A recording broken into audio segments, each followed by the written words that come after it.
Hey, let me get my news open here. Oh, yeah. Here we go. I'm ready. Are you ready?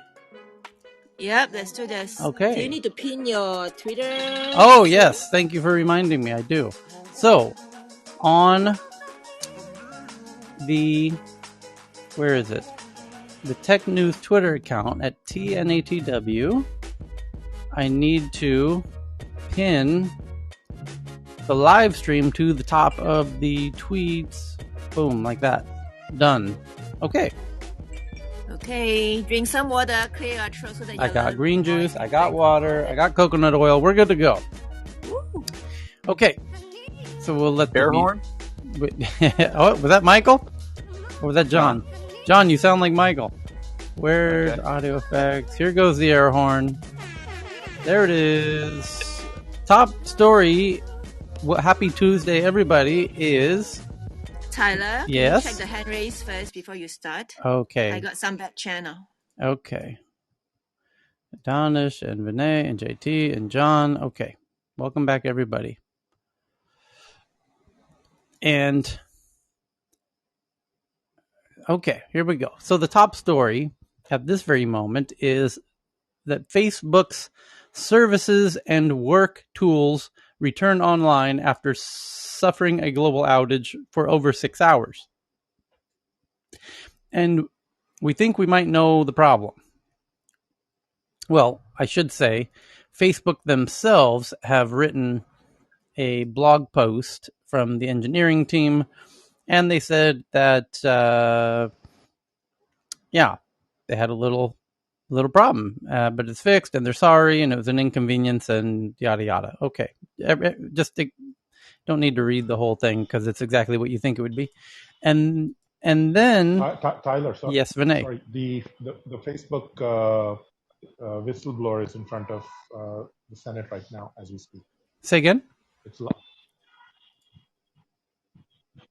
The Facebook whistleblower is in front of the Senate, I think he said. Yeah, the whistleblower is right in front of the Senate. It's live stream. Oh, it's on live.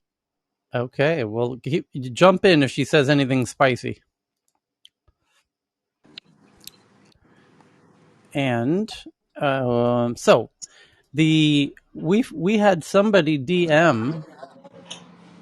We don't need to live stream it. We just let us know if she says something super hot. But somebody DM'd, and I'm trying to find where it went. But essentially, a chat between one of the people who on the engineering team and a friend, and the friend shared it, and basically the engineer at Facebook says, Carl will actually be best to recall precisely what the message said, that there was a bug bot. Carl, do you recall the message that I read from the Facebook engineer that described what actually happened? Yeah, they're just talking about auto-merging tools, where it was... They just automated a part of it, and that had been merged in, and it actually was not... It shouldn't have been doing what it was doing. I mean, I don't think anybody has confirmed whether that screen is valid, and there's been plenty of people commenting on that, pointing out potential issues with it. There's a little bit of text that's cut off at the bottom that calls into question the validity of it, but it's definitely a possibility. Yeah. They also couldn't get into the data center facility, right? So I heard one engineer say basically they locked the keys in the car because of all the engineers were remote and they didn't have access to that facility for whatever reason, or the keypad pin number wasn't working on the cage. It was just crazy. And it's interesting because yesterday it was discussed about how Tesla is taking door handles off of doors. It's all digital, electronic, and remote. And one of my favorite design points for anything is have a manual fallback in the event of a digital failure, and not having access to a data center in the middle of this crisis is a violation of that principle of having fallback options. But you have also that Facebook has grand ambitions for its digital wallet and currency, and imagine 5 years from now that it is like the most used digital currency in Africa, for example, where they're focusing, and then imagine that goes down for 6 hours. And it's not so different than even Sweden, where Sweden is cashless, as Swedbliss can tell you. And Swedbliss can tell you, I've not touched Swedish cash in a decade. Not a single bill or coin. It's absurd to think that you would. Like, the public toilets take credit cards in Sweden. So Yeah, you're right. I don't think I have had any money in many years actually. in fact, I mean, we have cards, of course. right. In fact, the Burger Kings and Starbucks have signs that say, we don't take cash. Like, that's how little they take cash. That they have to put up signs to tell people we don't take cash. What about the panhandlers, Tyler, and They the take hobos? credit cards. Swear to God, buskers who play music on the sidewalk take what's digital payments. They call it Swish in Scandinavia, where you can send it to somebody's phone number. They have the QR codes. They don't. They weren't. No. They're not so much the QR codes. It's more of a number. Yeah, you just basically text message like money to a certain number, and what is good is that if you're going to transfer it from bank to bank, it can take a couple of days, but when you swish it, it's instant. Right. And so it's not a joke that people playing music, in a park would take money that way. I've seen, there's all kinds of interesting examples. And I'm not joking about public toilets. Like, there's a toilet in a park, like, takes a credit card, not cash. Like, everything is credit card. There's no cash. And once in a while, the power does go out. And I was there. I remember it fondly a couple years ago, because I used to wonder what's going to happen when the power goes out, when there's no cash. And I remember the power did go out. And when you go on to buses and things, you have this card that's this digital reader, and you need credit cards to take the bus, from the airport and whatever. And the power was out. So the credit card terminals weren't working. And believe it or not, Starbucks was like, fuck it. Go ahead and what do you want to order? You come here regularly. We'll just charge you next time or whatever. It's no big deal. And you get on the bus, and the bus is like, don't worry about it. Just do it. It's like, because they knew it was going to come on shortly. That works when you have confidence that the system's going to come back on in a few hours. But, what happens when you're not so confident? There may be some, there's some major conflict or something, and the power is going to be down for a while. I don't know that Starbucks is going to be able to give away free drinks, and the 7-Eleven is going to be giving you free hot dogs, So who knows? Or what happens when you have $300 worth of groceries in your cart? Right. You're trying to pay and get out of there. Well, I'll tell you this. In the case of Sweden, generally, if they know you, they will say, we can trust each other that we'll settle this next time, and they will. And believe it or not, I have to say this to the credit of Swedes. If in a supermarket context, if it came down to it, the supermarket would say, the total is this. We'll just put it on a piece of paper. Here you go. Just bring your payment next time. And I swear to you, that Swedish person will come back and pay that next time. And in the rest of the world, that really wouldn't work. In Sweden, that would work. People would come back and pay it, guaranteed. I agree. Well, I mean, if you don't, then you can't go back and shop. So as long as you live there, which you usually do if they ask you, right? They because there's not that many people in Sweden, then you're kind of locked down. Right. You can't go back to the store. Right. Well, I mean, they're incredibly on that trust, like, just insanely morally, ethically, very trustworthy, and especially on issues like that. So anyway. I just wanted to say, Tyler, you said using cards. I barely use a card anymore. No, I mostly just have my phone, and I just bleep it everywhere. Yeah. If I could give one more example of where this is problematic, we're overdue for a huge earthquake in Southern California, the kind that will disrupt power lines, and you can't get gasoline out of a gas station if the power's down. So we could have potentially days of inaccessible fuel. for transportation when that big one hits because of that dependency.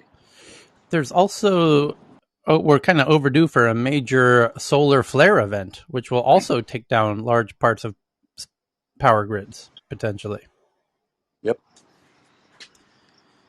And there's official warnings precisely on that note. So this is not a joke or a game. It's like you want to, and then if the power grid's down, you can't charge your electric vehicle either. And to your point, many gas stations are dependent on electricity for the pumps to work and whatnot. So how long does usually a solar outage like that we don't last? know. It's been so long that it's kind of out. It's kind of like a pandemic where we as a society, it kind of predates our modern society, and we don't have a good measure for what to do about it.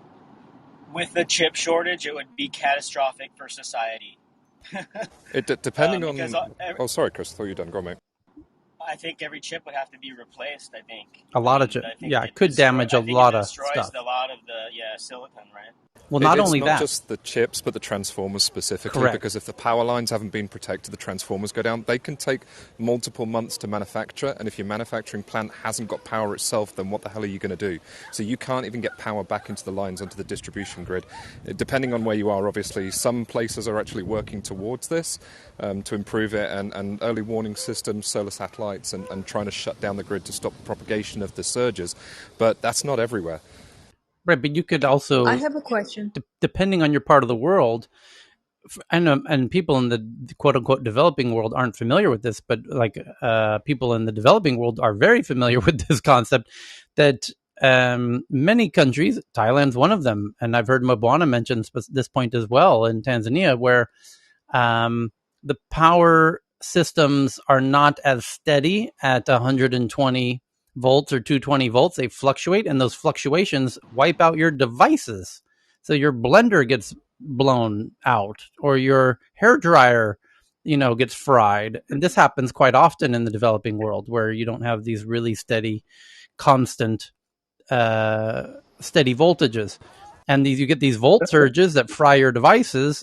So it's likely that in a solar flare event, you're going to have millions, tens of millions, perhaps even billions of devices get fried if they're plugged into the grid, just plugged into the wall.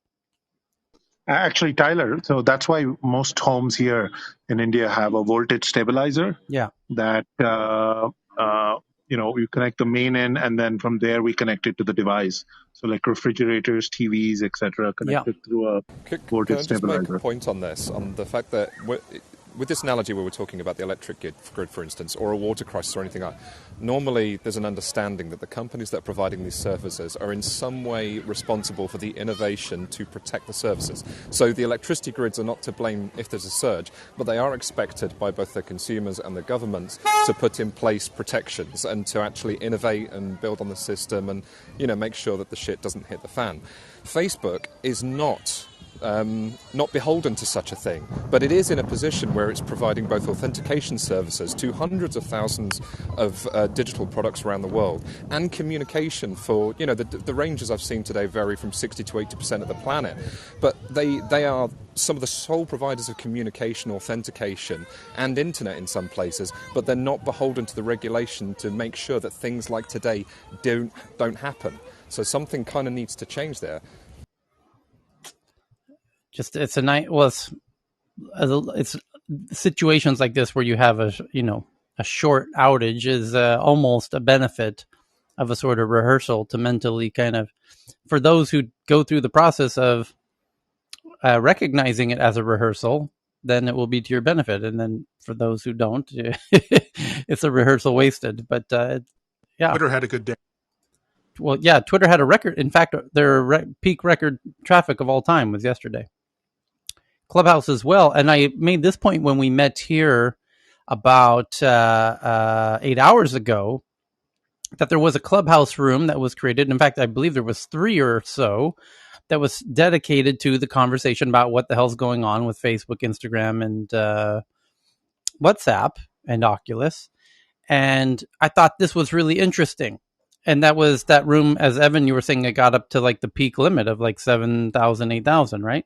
So just the idea that there are people in the world, and a growing number of people in the world, who, when shit hits the fan, they're the perhaps one of the best places you could go is to Clubhouse.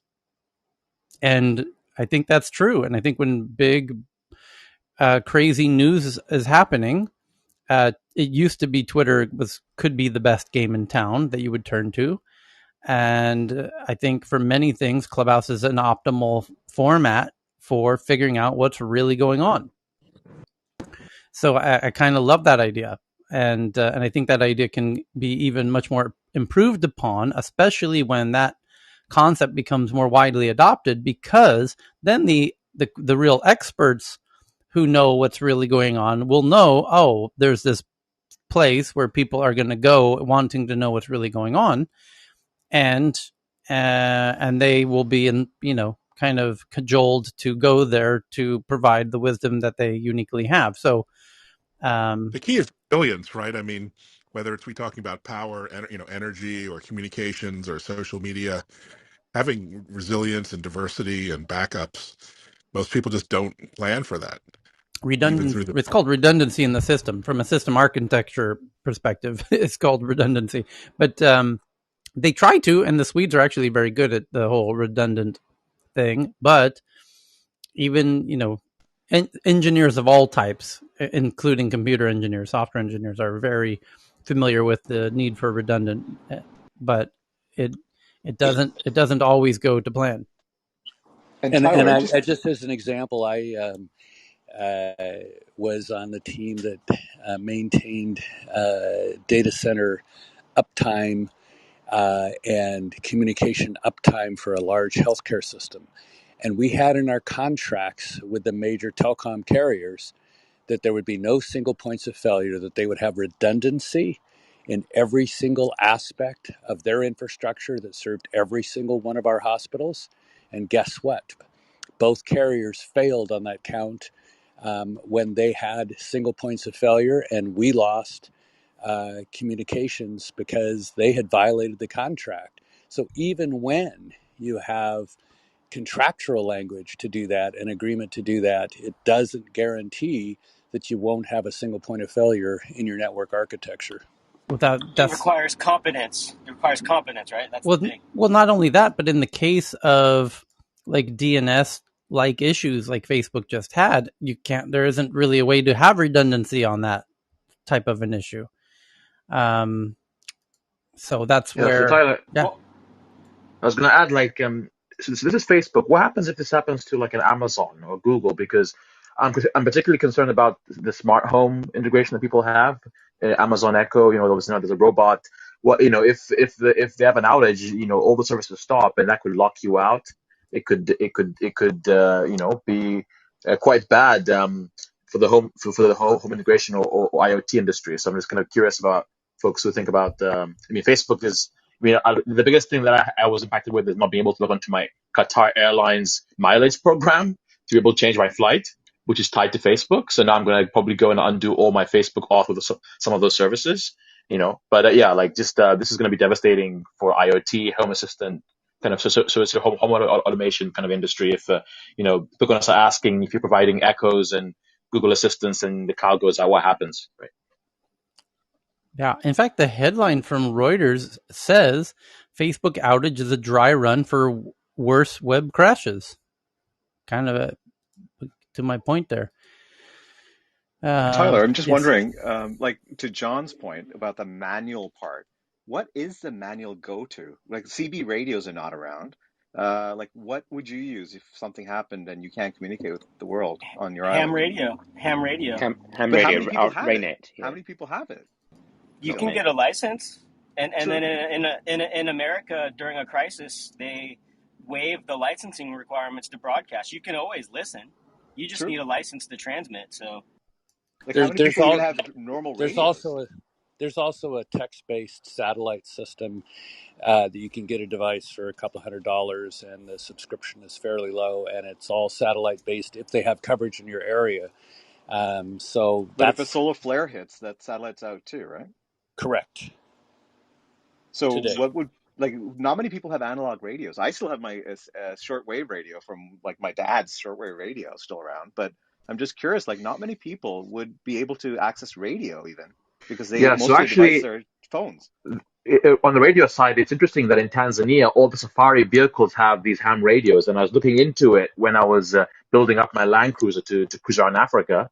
And I realized that if I'm going to drive one day from Nairobi to Cape Town, which is one of my dream safaris to do by myself and maybe some other folks in a convoy to keep it safe. But one of the things that we thought about is, yeah, we need ham radios to be able to communicate across the cars, which they already use in the safari industry because, you don't want someone paying thousands of dollars on a safari being stranded in the Serengeti and they can't communicate.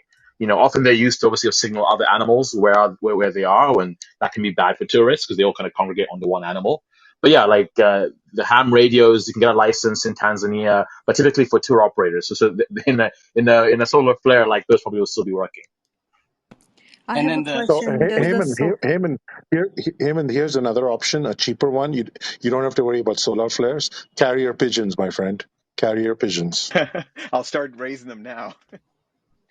That's the thing with any of these things, you've got to be ahead of the game, right? So with Yeah. ham radio, if there was you're never going to get the equipment when everybody else is rushing to get it. So you need to have it and know how to use it now if you want to be protected against that.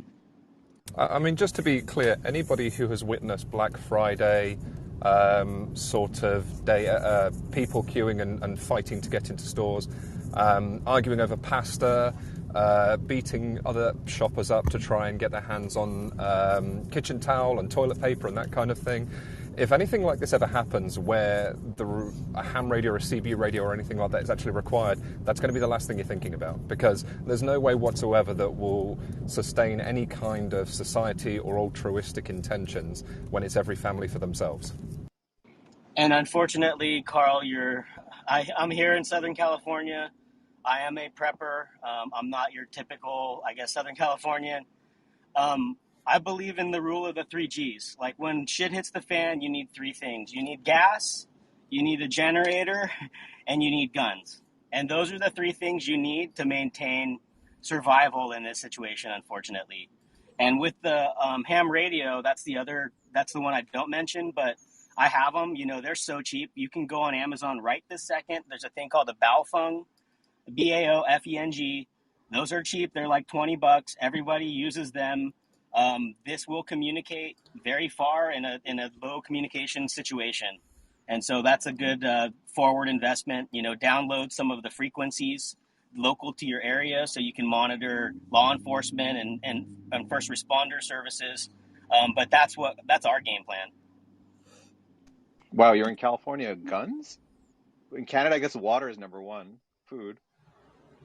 No, I agree with Chris completely, and that's the problem in America where they're really trying to just disarm Americans, because you got to be crazy to think that if in life or death situations for food, water, etc., that the person without with guns isn't going to win. I mean, that's just nonsense. And I hate to go down this ugly road, but here's what happens when we rationalize our behavior. Everybody rationalizes their behavior. Even criminals have a reason for why they did it. And so when shit hits the fan and someone comes to my house and takes all of my resources, they're going to say, I didn't really want to do this, but I have to. You understand, I have family at home. And that's the problem we were faced with. So I'd rather not get into these incursions. I'm just going to show what we have and say, hey, look, if you want to take this on, be my guest. And that's it. Okay. On that cheery note, we'll go into the next headline. I have a question. Hey, guess what? I'm sitting on the 101. I'm sitting on the 101 with 60,000 of my favorite friends right now. We don't like each other at all. Tyler, I think Don't Iram is yell at trying to anyone. get in as well. Okay. Aram, is she got her hand up? Thank you. Oh, go Yes, ahead. the question is, does the solar flare damages the solar panel on the roof? It's a good Probably question. not, but maybe the circuitry behind it. You might have Okay. some kind of little controller from the panel that might get fried. But the panel itself should be okay, but it's the microcontroller that might get fried. So maybe need to wrap that in tinfoil or something. The panels will generate the electrons. It's just converting it to the AC that your house is running on requires some kind of transformer. And I'll shut up. Right, Thank and you. the DC current on the roof could be problematic before it gets to the transformer. So yeah, I'd love to have an electrical engineer explain the risks and mitigations with solar. Well, you have more importantly is the batteries that are storing the power at your place. Most people who have solar, it depends. Not everyone has batteries that they store the energy in. Ideally, you do, so that means you're off grid. And then the question is, would a solar flare up kind of take out the batteries? To Not me, just a solar flare, right? It's an EMP attack. I mean, if China or Russia wanted to take out the U.S., they would just have to detonate a high-powered nuclear weapon in the atmosphere. correct. And And people don't understand this point, which is nuclear bombs will wipe out electricity for a very, very long but distance. not even like nukes hitting the U.S. in the Correct. traditional sense, just in the atmosphere Correct. above. So, Yeah, well, it's and fine. we had a discussion just a couple days ago about how China just announced that they have a non-nuclear um, mechanism now to Yeah. create EMPs. So that lowers the barrier to use. So it that is a real concern. Targeted EMPs. They said they can do it in a very specific range now. So it's a very targeted EMP attack with a very narrow geographic focus. So the the second big story is actually the live stream of Facebook whistleblower Frances Haugen testifying before the Senate Commerce Committee. Facebook whistleblower Vinay, I assume she's still going? Yeah, I'm just listening right now, but all the senators gave their opening remarks, which was all about Facebook has lied to us, and they've hidden from us. This is a chance to get the truth. So she's just started speaking now. Frances just started speaking. Uh-huh. So, well, Okay. she's making her opening statement, but I'll let you guys know. Okay. It's unlikely she's going to say anything new that she didn't say on 60 Minutes. But we'll know as soon as she does. So do keep us updated on that. Vinay, feel free to interrupt us if something sounds particularly juicy. And Frances Haugen's prepared Senate. Oh, it's all as a pre-scripted statement that she's going to make. Yeah, that's what she's reading right now. Right. So she's reading the statement, after which they'll do a Q&A. Okay. Facebook putting profits over safety has resulted in a system that amplifies division, extremism, and polarization. Yes. That part's fairly obvious, though. I don't know that we needed a whistleblower for that. I think that falls under common sense. But I guess the point is she has the receipts that kind of bring validation to the proof of that.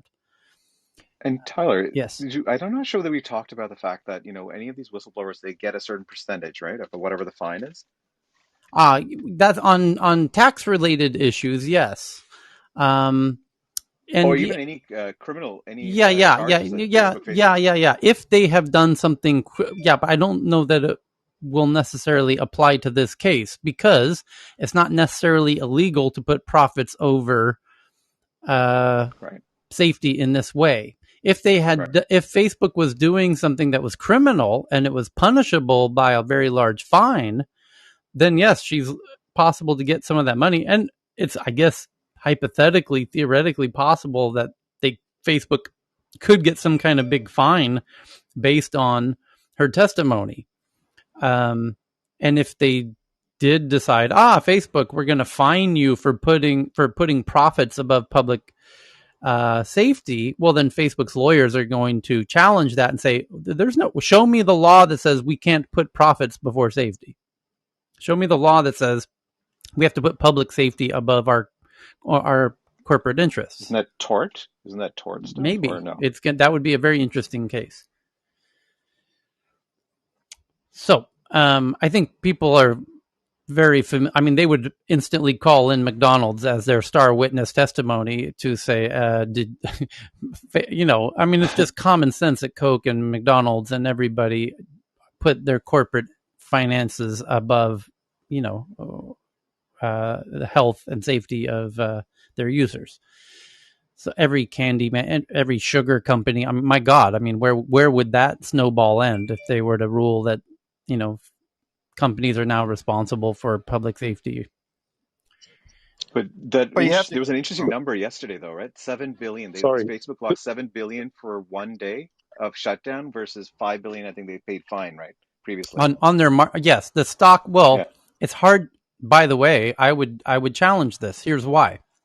Because yesterday, when the stock market opened, and by the way, it just opened a little bit ago, so let's see where it's at right now. But when the market opened yesterday, it tanked hard at the open, like much more than a normal day. It was like a 2% drop at the open, which is quite unusual. Not ridiculous, not shockingly unusual, but significant.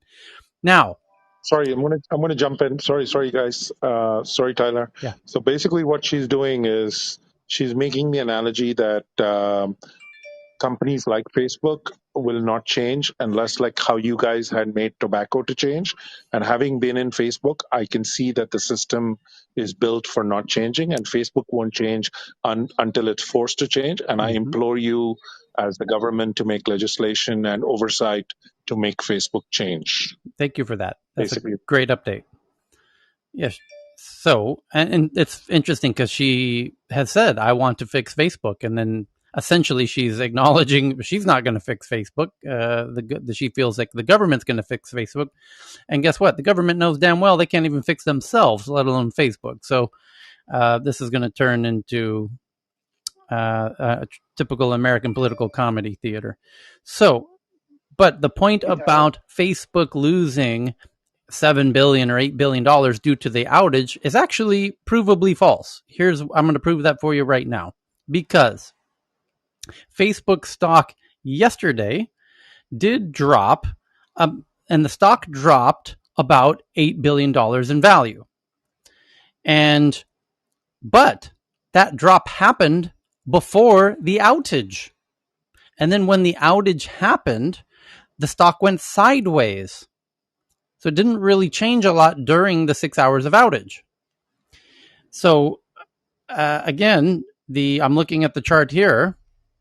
The stock took a huge dip right at the open. I mean, a massive dip, like a 5-6% dip.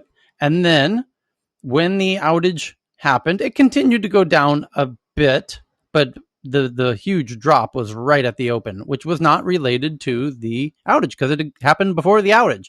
Unless, oh boy, where's the X-Files music? Unless somebody knew the outage was going to happen and somebody shorted Facebook for a fucking $50 billion, a $500 billion of shorted, which they didn't do. And we know they didn't because all the tech companies took a huge shit at the opening of the market yesterday before the outage.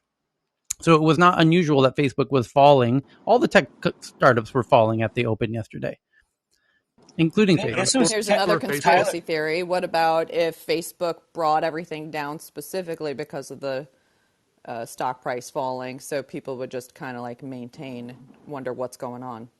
Nah. Also, Facebook's number one shareholder, Mr. Zuckerberg himself, obviously knows that as well, Tyler. Yeah. So there's literally no, reason for him to change course. I mean, he's not being punished by the market. He's not being punished by government yet. So, who cares?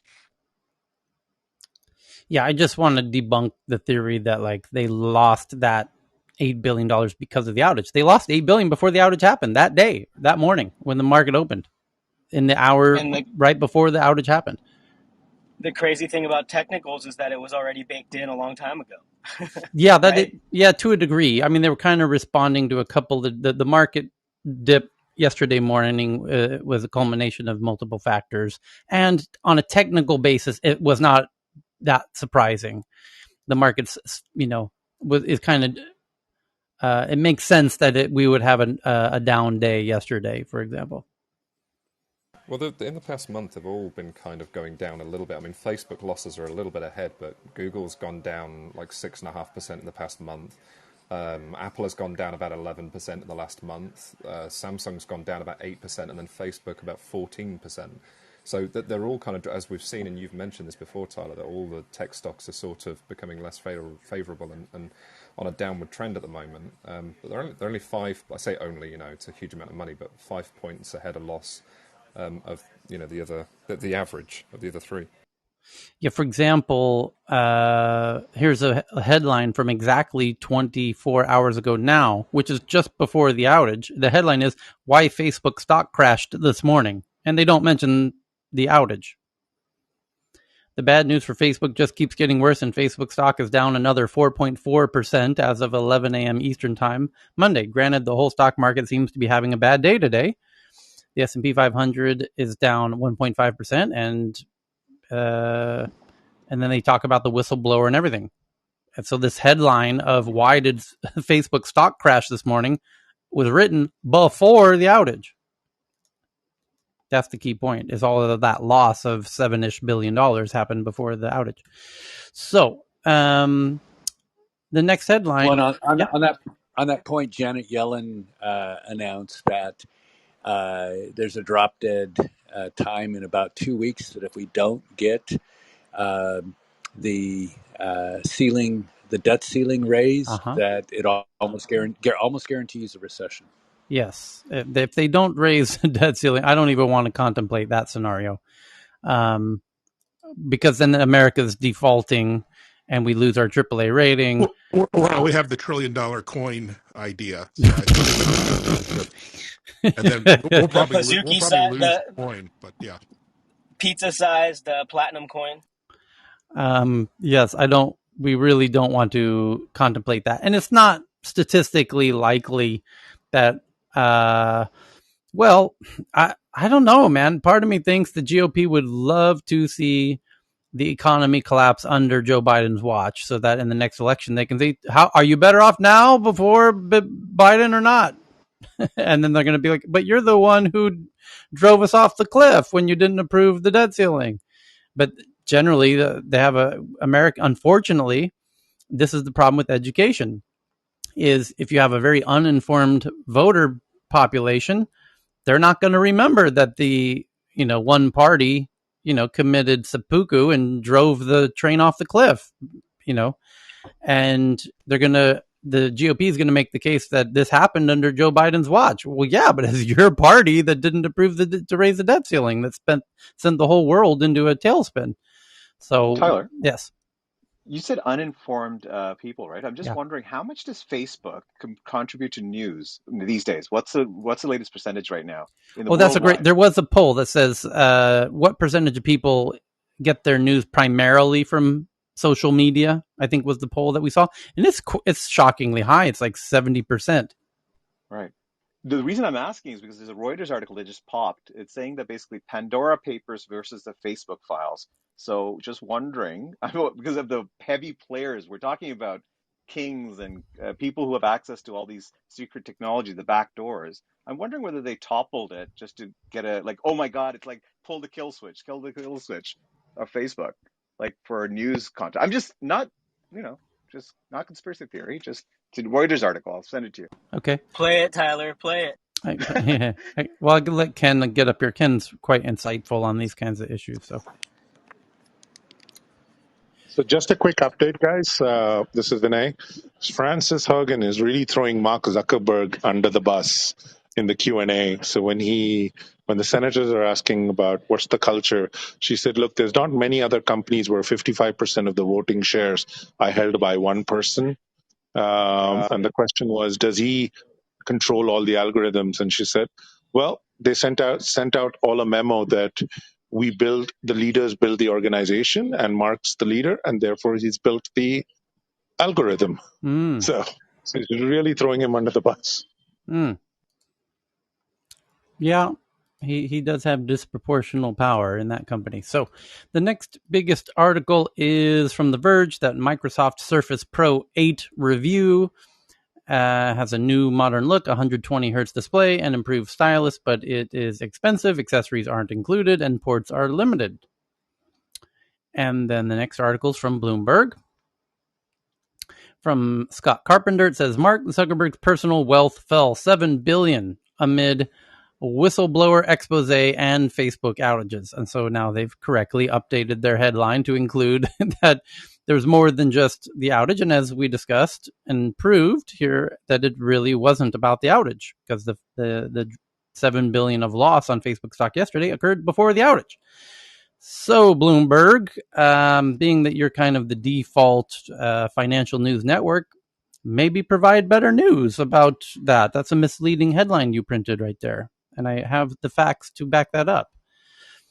So, but yeah, big journalism wants to tap dance and make a clickable headline. And it's very unfortunate that we have legacy corporate media who used to provide very fact-based headlines have devolved into competing with the likes of Fox News for your clicks and your eyeballs, and it's a very sad state of affairs. But that's why we have tech news around the world, to dissect and point out their kind of ridiculous de-evolution. It says Monday, the stock dropped 5% Monday and is down 15% since mid-September. That's kind of relevant, because when the Wall Street Journal's Facebook files started about 2 weeks ago. And yeah, they've had a bit of a tumble since then. CEO drops to number 5 on the list of the world's richest below Gates. Stock slide knocks his net worth down to just $121 billion. So this poor guy, we need to let's get a GoFundMe, dude. Do a crowdfunding campaign, perhaps. So the next one's from CoinDesk. They say there's a filing that Circle, which backs the USDC stablecoin, received a subpoena in July from the SEC for documents on, quote unquote, our holdings, customer programs, and operations. Circle Financial is under an investigation by the U.S. Securities and Exchange Commission. The payments company disclosed on Monday. And that's not a huge surprise from people who follow that space closely. And the next one is a review of Apple's A15 chip in the new iPhone 13, which shows big efficiency gains and adequate speed improvements, with range from 2.5% to 37% over the A14 chip, depending on the type of workload. Okay. And this is why Apple, notably, to those of us who are obsessed with this type of stuff, didn't highlight the data of the improvement of the A15 chip in their live stream event. About, when was that event? Anyone remember the date? I believe it was September 7th. September, yeah. Yeah. So on September 7th, Apple had their annual live stream event where they announced the iPhone, as they do every year, usually the first or second Tuesday of September each year. And they did this year. And this year, there was a couple of unique differences for people who have watched that event every year since the first iPhone, and even before the first iPhones, when Steve Jobs used to do them, pre-iPhone. We used to have to go to them in person, but now you have the luxury of watching the live streams from your home, and they're even kind of made for that purpose now. They're kind of edited for the live stream. And they used to highlight a couple of things every year. In recent years, they've really been going heavy on the privacy. This year, they did not, because they couldn't, because it's now been exposed to be a sham. That, in fact, your iPhone has exploits, and it's been widely reported that Pegasus has a 0-day on your phone, and there was a security researcher who shared 4 0-day exploits on the iPhone in the past month. So your iPhone's a piece of Swiss cheese, and they can no longer claim they have any kind of high moral ground or stance on privacy. So they didn't mention privacy at all, which is incredibly uncharacteristic of Apple, to go from privacy as our main game and our unique selling proposition to not mentioning it at all in their last event. Also, they used to showcase the improvement of their processor each year and say it's 100% faster, it's 2.3x times faster, it's 5 times faster, it's whatever. This year they didn't, because it's just somewhat better, but not better to the degree that you would expect, because this is the nature of incremental improvements as we get into the 15th generation of the iPhone or whatever it is. You're going to have marginal improvements going forward until we have a revolutionary breakthrough in some kind of new battery technology or quantum computing that fits in your phone. We might have to hold out for some kind of DNA storage system or quantum computing in a mobile device before we see a major change in the efficiency of the devices. Chris? Well, I was just going to say that also the distinctive change is typically they market their products compared to their own products, and this time they said, we're 40% faster than Correct. the competition. Yeah, I think so. That was interesting. That was really a shot across Android's bow, because as the app stores are starting to lose their foothold through legislation, right, with the app stores now not being allowed to charge the commissions and stuff. They need to find other ways to win over those Android customers, and part of it's probably going to be related to performance. So, Europol announces the arrest of 2 alleged ransomware gang members in Ukraine, with help from U.S. and French authorities, as some think they belong to REvil, which is the ransomware gang that used to be in Russia that moved to the Ukraine. And I said this when the REvil platform was being used to attack the U.S. infrastructure. And then Joe Biden went and had a meeting with big Vladdy Daddy over there in Geneva, where he told Vladdy, don't mess around with our core infrastructure or you will pay very dearly. And in fact, he even named it. He even said, wouldn't it be a shame if your gas pipelines, Nord Stream 2, where you sell natural gas to Europe, which is your entire revenue stream for your country, wouldn't that be a shame if those pipelines got taken out? Joe Biden. Just saying. I mean, wouldn't that be terrible? It would be a real shame if something happened to those beautiful pipelines over there. And Vlad got the message that would happen. And so magically, all of these infrastructure attacks stopped happening from Russia. And REvil, the website, turned off. And then 2 weeks later, magically, there was a new ransomware game that popped up in Ukraine. Oh, gee, I wonder who it is. And so when we covered this headline 9 hours ago in Tech News Around the World, I even said, I have a little prediction. I'm going to make a prediction that these are Russian hackers. And I should have even been more explicit and said that there are evil hackers, because this is very likely statistically.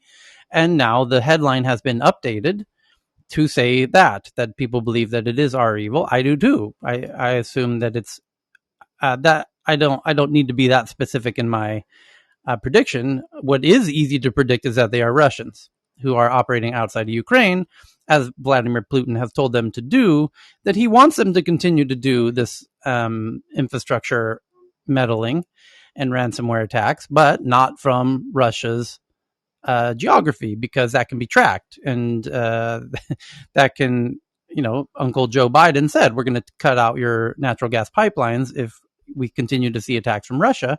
So these Russians, moved to Ukraine, which it makes all the sense in the world. And it's very unfortunate. And so you've got these. What would be interesting is if they're able to, although no doubt they know they're going to be watching for these Russian hackers in the Ukraine, know that the U.S. is going to try and trace them back to Russia. I mean, they'll be Russian citizens. That will be known. However, do they have communications with the Kremlin? And how good will they be at obfuscating and hiding any connections that they might have to FSB or the Russian intelligence agencies? And they know that America is going to be looking for that. And they know they better come up with an incredibly secure system for any communications that they have back to the Kremlin. So it's likely that part will be hard to connect the dots. But it'll be known that they're Russians who formerly had connections with Russian intelligence agencies, but they're now living in Ukraine, and we can't show hard evidence that they're communicating with the Kremlin, because they're clearly going to try and hide that. And that's not that hard. That is one piece that you could, if you took cares, could obfuscate to a degree where it'd be very, very difficult to draw those connections. So the next one is about Orca Security, spelled ORCA, which provides tools for protecting cloud-based assets, is raising a Series C of $550 million at a $1.8 billion valuation. And that Jesus Christ. At cyber 550 at 1.8 at Series C. Are they just pissing money? Yeah. Well, the cybersecurity's hot, but yeah, they just sold nearly half the company in this round. Well, it says a 1.8 valuation, up from 1.2 in March. So it's actually about a third of the company. That's not so uncommon, unusual for C. Anyway. Yeah, I guess. And a Series C, too. The next one is that Sky Mavis, the developer of the NFT game Axie Infinity, which is hot. It's a virtual real estate game. They call it GameFi, like game finance, because it's a kind of a bizarre hybrid of a video game and finance. It's truly bizarre.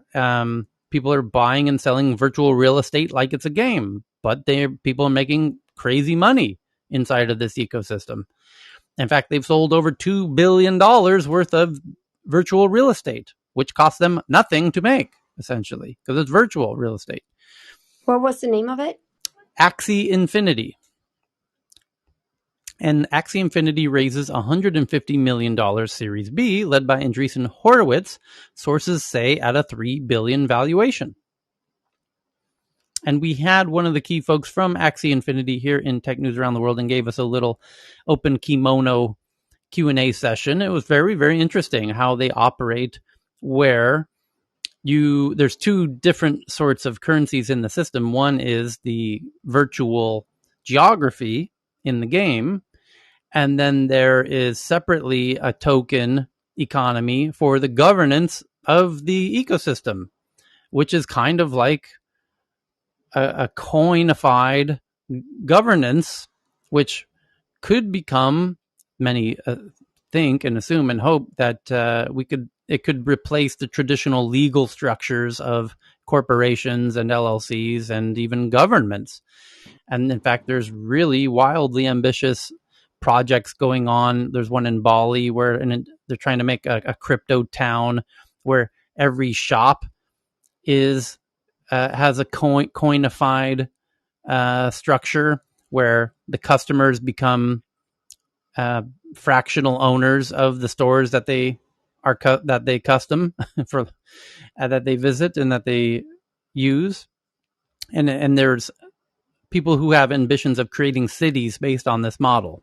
In fact, incredibly ambitious ones, including Bjork Ingels and what's that guy's down? Who's the rich guy that's doing Joe it in Lonsdale. Arizona? Joe Lonsdale, if I recall correctly. He's the co-founder of Palantir.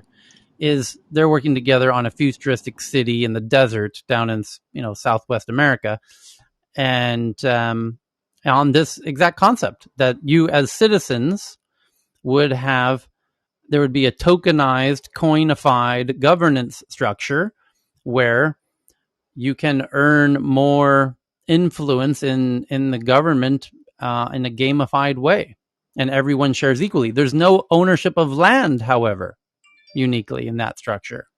Nobody owns the land. The city owns the land, or the government owns all the land, but you can have fractional influence in the government, kind of like shareholders in a company, voting rights. It's brilliant. Yeah, it's wild. It's a really interesting idea.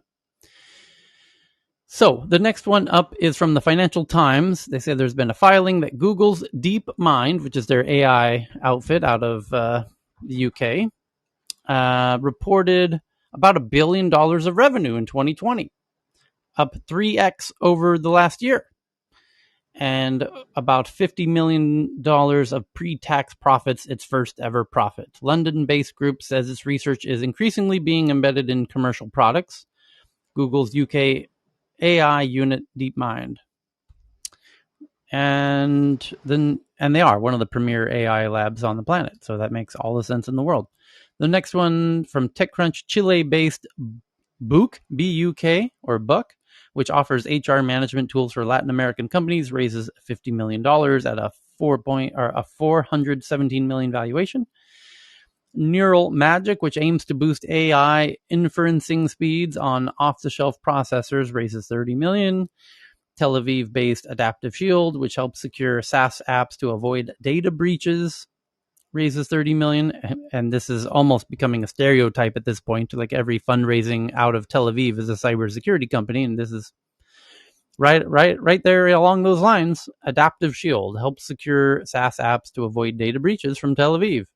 What a surprise. Another cybersecurity company out of Tel Aviv raising a bunch of money. Bloomberg, a look at cryptocurrency exchange Suex, which appears to be operating in Moscow and is accused of laundering ransomware payments. And those accusations are coming from none other than the U.S. Treasury Department. Suex is the first digital currency exchange sanctioned by the U.S. So you're not allowed to touch it because this is, what a surprise, all of these ransomware hacks and all of these hacking schemes where they're ransom. They're charging money to get your data back, and they want you to pay in cryptocurrencies that they then go take to Suex, which, wow, what an amazing coincidence, just happens to be based in Moscow. And they launder it, and then they get it out of the country, and then they go buy boats or whatever they're going to do. But what a surprise that this crypto exchange Suex appears to be operating in Moscow and is accused of laundering ransomware payments by the U.S. Treasury Department. And if the U.S. Treasury Department's coming out publicly and stating that, then they know that they're doing that. They don't come out and say shit like that unless they have the facts from the intelligence community, who can track that shit down. And so, in fact, we read a headline, I believe yesterday, did we not? That Joe Biden's bringing together a consortium of, what was it? Dozens and dozens of countries to unite on this exact issue. Does anyone recall the scope and scale of that consortium? Let's see if we can find it. Biden Cybersecurity Consortium. Here it is. I just found it from CNN yesterday. President Joe Biden administration to convene 30 countries to crack down on ransomware threat. The White House will convene 30-country meeting this month to try to ramp up global efforts to address the threat of ransomware to economic and national security. Cyber threats affect the lives and livelihoods of American families and businesses, National Security Advisor Jake Sullivan said in a statement to CNN. The goal of the alliance will be to accelerate our cooperation in combating cybercrime, improving law enforcement collaboration, stemming the illicit use of cryptocurrencies in these ransomwares and tracking them all down. And then the big breakout section in this article says, skeptical about Moscow. The first meeting of the multilateral initiative will be held virtually. It's part of a recruiting effort to cut off revenue of ransomware groups and figure out ways to prosecute them, according to the White House. In bolstering U.S. cybersecurity, the federal government needs a partnership of every American and every American company in these efforts. Biden in June urged Russian President Vladimir Putin to crack down on cyber criminals operating from Russian soil, but U.S. officials have been skeptical of Moscow's willingness to do so. Gee, I wonder why. After a brief period of quiet from some ransomware groups, following the Biden-Putin meeting, hackers have claimed multiple U.S. companies as victims in recent weeks. Yes, but they're operating from Ukraine. Ha ha. You said don't do it from Russia, Joe. Got you. Tricked you. If they're not from Russia no more. New cooperative, and the U.S. officials have looked for ways to slow down the cyber criminals that do not rely on Russian government cooperation. The Treasury Department last month imposed sanctions on cryptocurrency exchange that U.S. officials accused of doing business with hackers behind 8 types of ransomware. And now we know which exchange that is. It's the one that's announced in the headline today, which is Suez. And they know goddamn well where this thing's operating from. They know that it's in Moscow. They just don't want to, poop in the punch bowl and make a big fuss. They don't need to. Just a quick little thing on this. Correlation more than, conspiracy, fun little conspiracy thing. But the company I'm working for at the moment, currently doing interviews and hiring for a second team. I've mentioned it before, and we use the Ukraine to spin up these very fast, short-term development teams up. And I must have interviewed maybe 10, 15 people in the past month or so. And apart from 2 of them, I think every single one of them had recent experience developing with a fintech, either with casinos, gambling, or with banking. Now, again, I'm not saying anything specific, but almost every single How dare one you, of them, Carl? apart from the QA, and I know, I'm just putting it out there, make of it what you will. How dare you? Every single one of them had experience Just working saying. in fintech. I'm just saying. Casinos or gambling, but something financially related. I'm just saying. One of them, apart from I'm not saying. I'm just saying. Make of it what you will. Well, it's just here. I'll take it one further.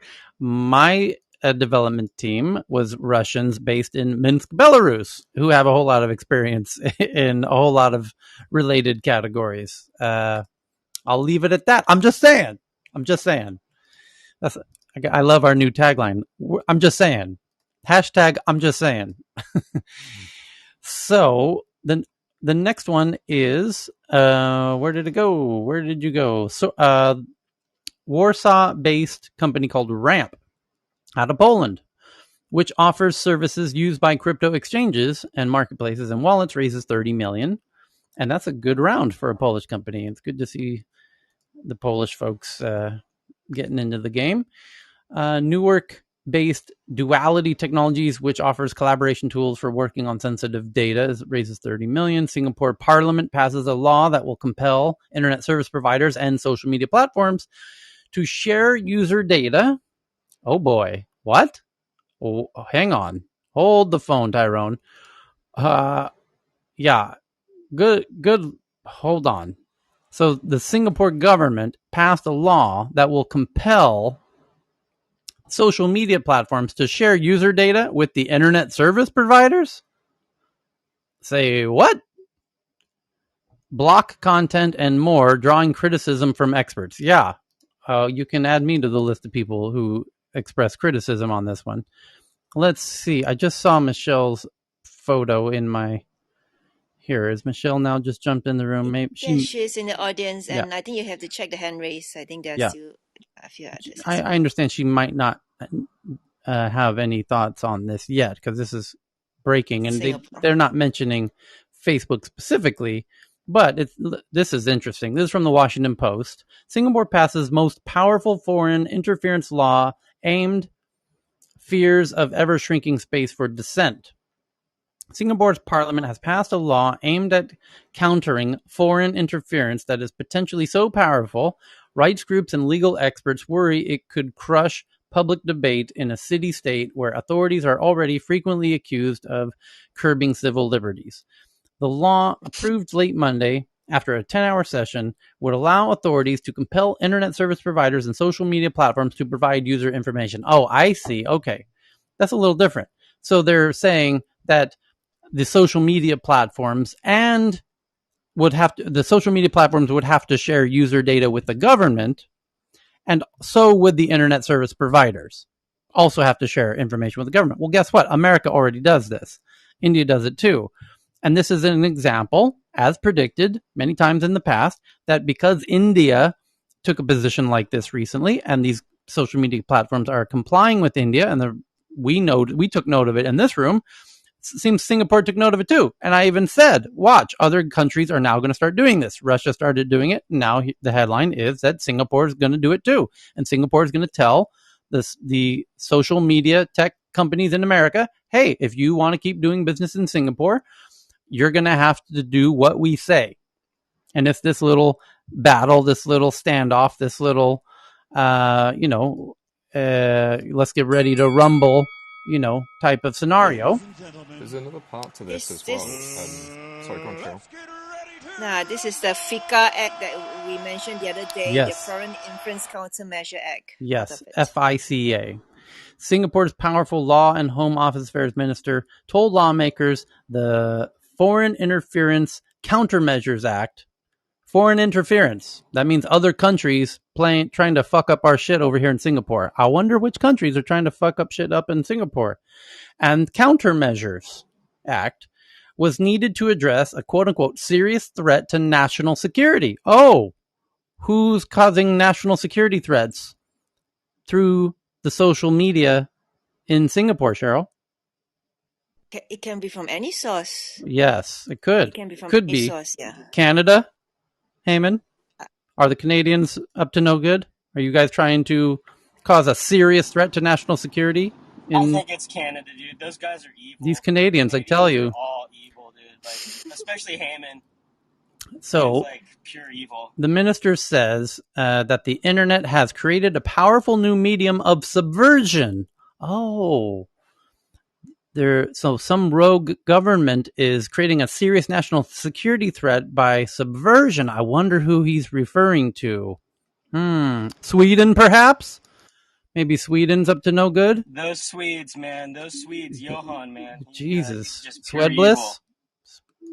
So he didn't name any countries suspected of engaging in such activities, and a spokeswoman for the Home Affairs Ministry said the law is an actor agnostic. They don't want to name names. Gee, I wonder why. Maybe it's somebody they do a lot of trade with, Cheryl? Maybe. No. I think it is really across the border because there are many. I'm serious because Singapore is in the middle of right. Right? Yeah. So so we have to. We just it's blanket. It's blanket. So the Parliament passed the law aimed at countering foreign interference that is potentially so powerful that rights groups and legal experts worry it could crush public debate in a city-state where authorities are already frequently accused of curbing civil liberties. The law, approved late Monday after a 10-hour session, would allow authorities to compel internet service providers and social media platforms to provide user information, block content, and remove applications used to spread content they deem hostile. So this is that red button that I said is coming. So Singapore wants to be able to block any content on demand, right? Because, now we know how the subversion is happening. So some state is causing a serious threat of national security by including misinformation inside of the social networks. Well, golly, this is happening in America as well. And Facebook in America says it's coming from China and Russia. So I wonder who's doing it in Singapore. So, groups and individuals involved in local politics can also be designated politically significant persons, which would require them to disclose foreign funding sources and subject them to other countermeasures to reduce the risk of overseas interference. Legal experts say the law risks capturing legitimate civil activities undertaken by Singaporeans. The move is the latest in a series of legislation that critics say has reduced space for public debate. In 2019, the government targeted fake news with another far-reaching law in a separate incident. A prominent anti-establishment news website went offline in September after its license was suspended. Officials argue that Singapore, a small and open economy, is especially vulnerable to foreign interference. The country is an important U.S. partner in Southeast Asia, but maintains close cultural and economic ties with China.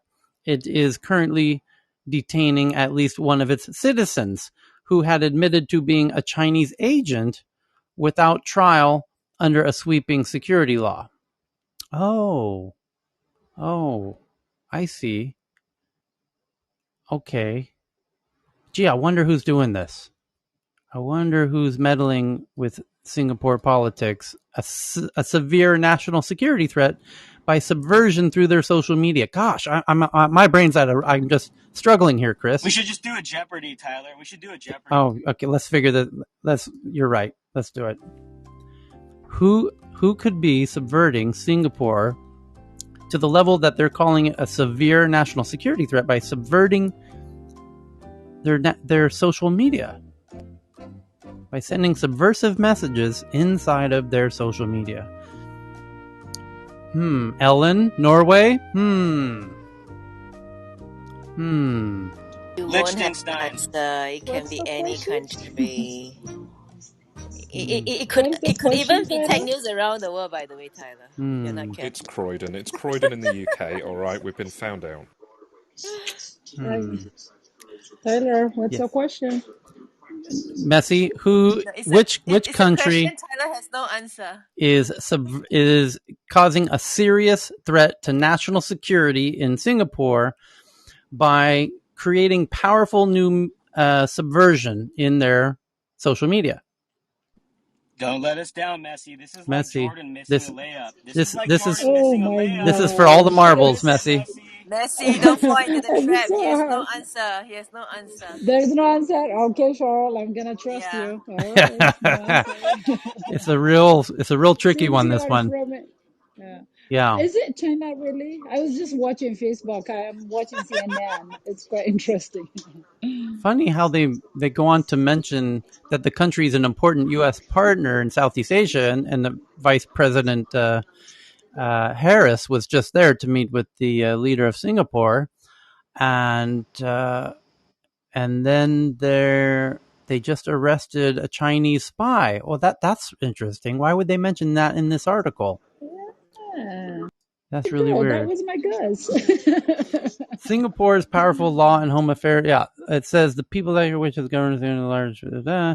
Deputy Director of Human Rights Watch in Asia described FICA as a human rights disaster. Using this law, the government can easily make its critics run the gauntlet of discriminatory restrictions and shut down viewpoints it doesn't like. Once again, Singapore shows just how little faith it has in its democracy by resorting to political measures better suited to authoritarian regimes that don't trust their people. This obviously is a Is, Western still, media, right? is the game still on? Can't I, believe I it. was listening to you on Twitter, Tyler. Uh-huh. I have an answer. Yeah. Can I still get points for You this? can get a point for this if you want to.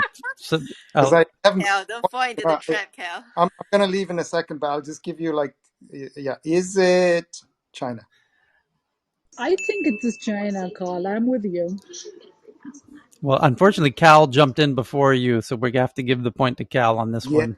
No, but I did say China. You Those said points. no. I did say that.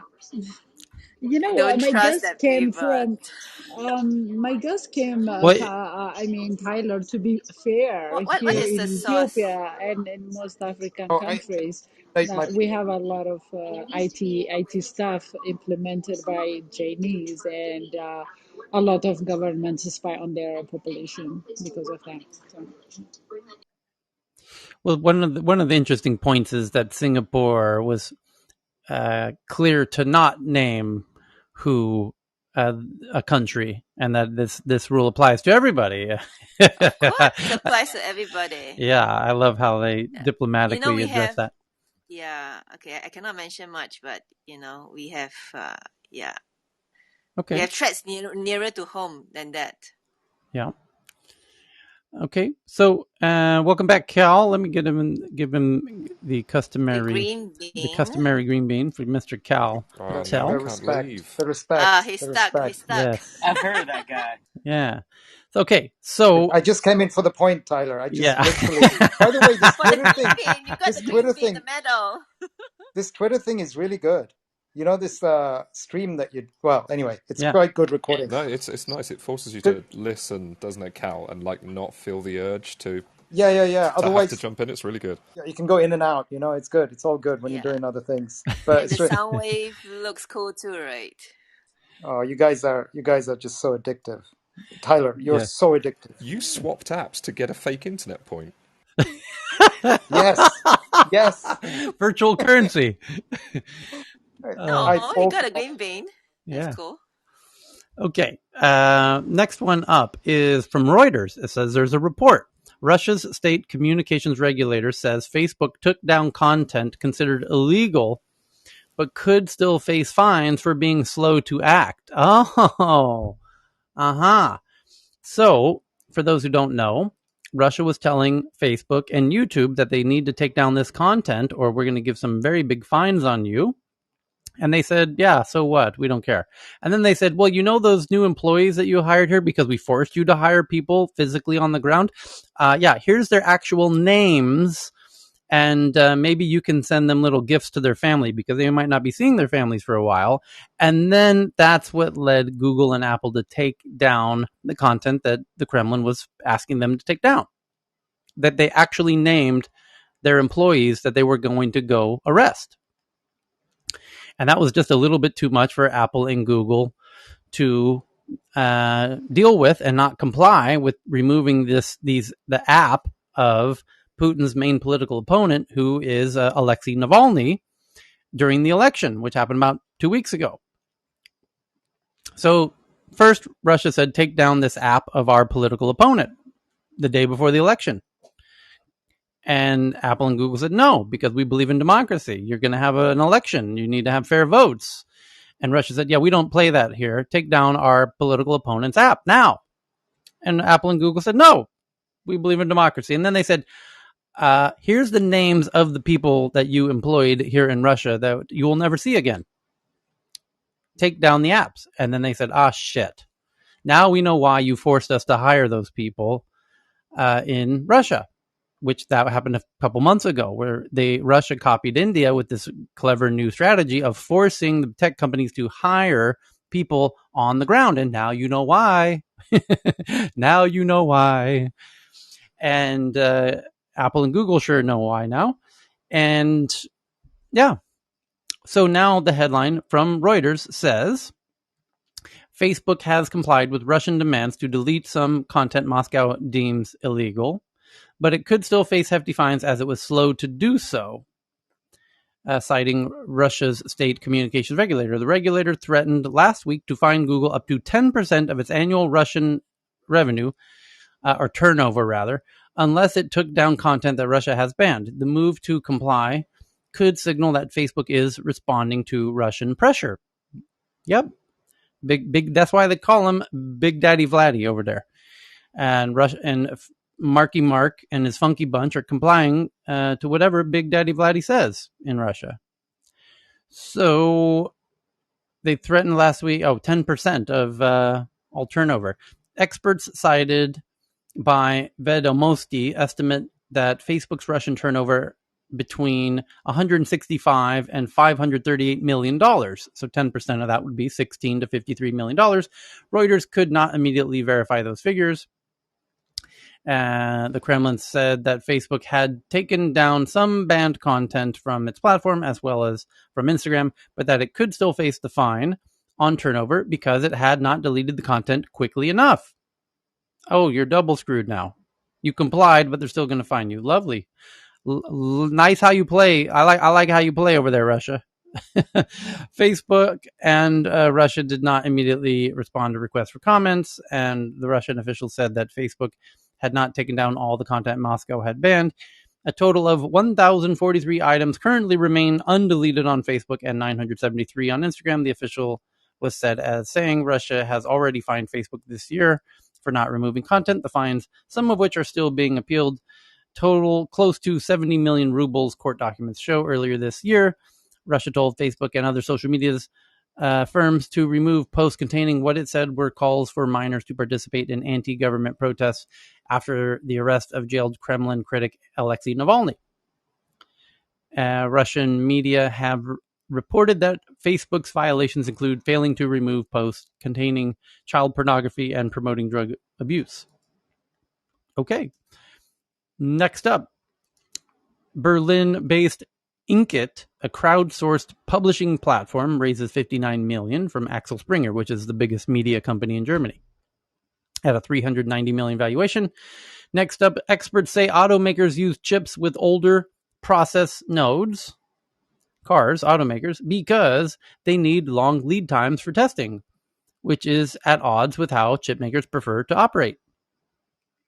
Next up from CNBC, Rent the Runway, which allows whose online marketplace offers subscription fashion rentals, files for an IPO. And so kudos to Rent the Runway. The next one is from VentureBeat, London-based freight forwarding and supply chain finance startup Beacon raises $50 million. And GitLab is looking to raise as much as $624 million in its U.S. IPO at a $9 billion valuation. And this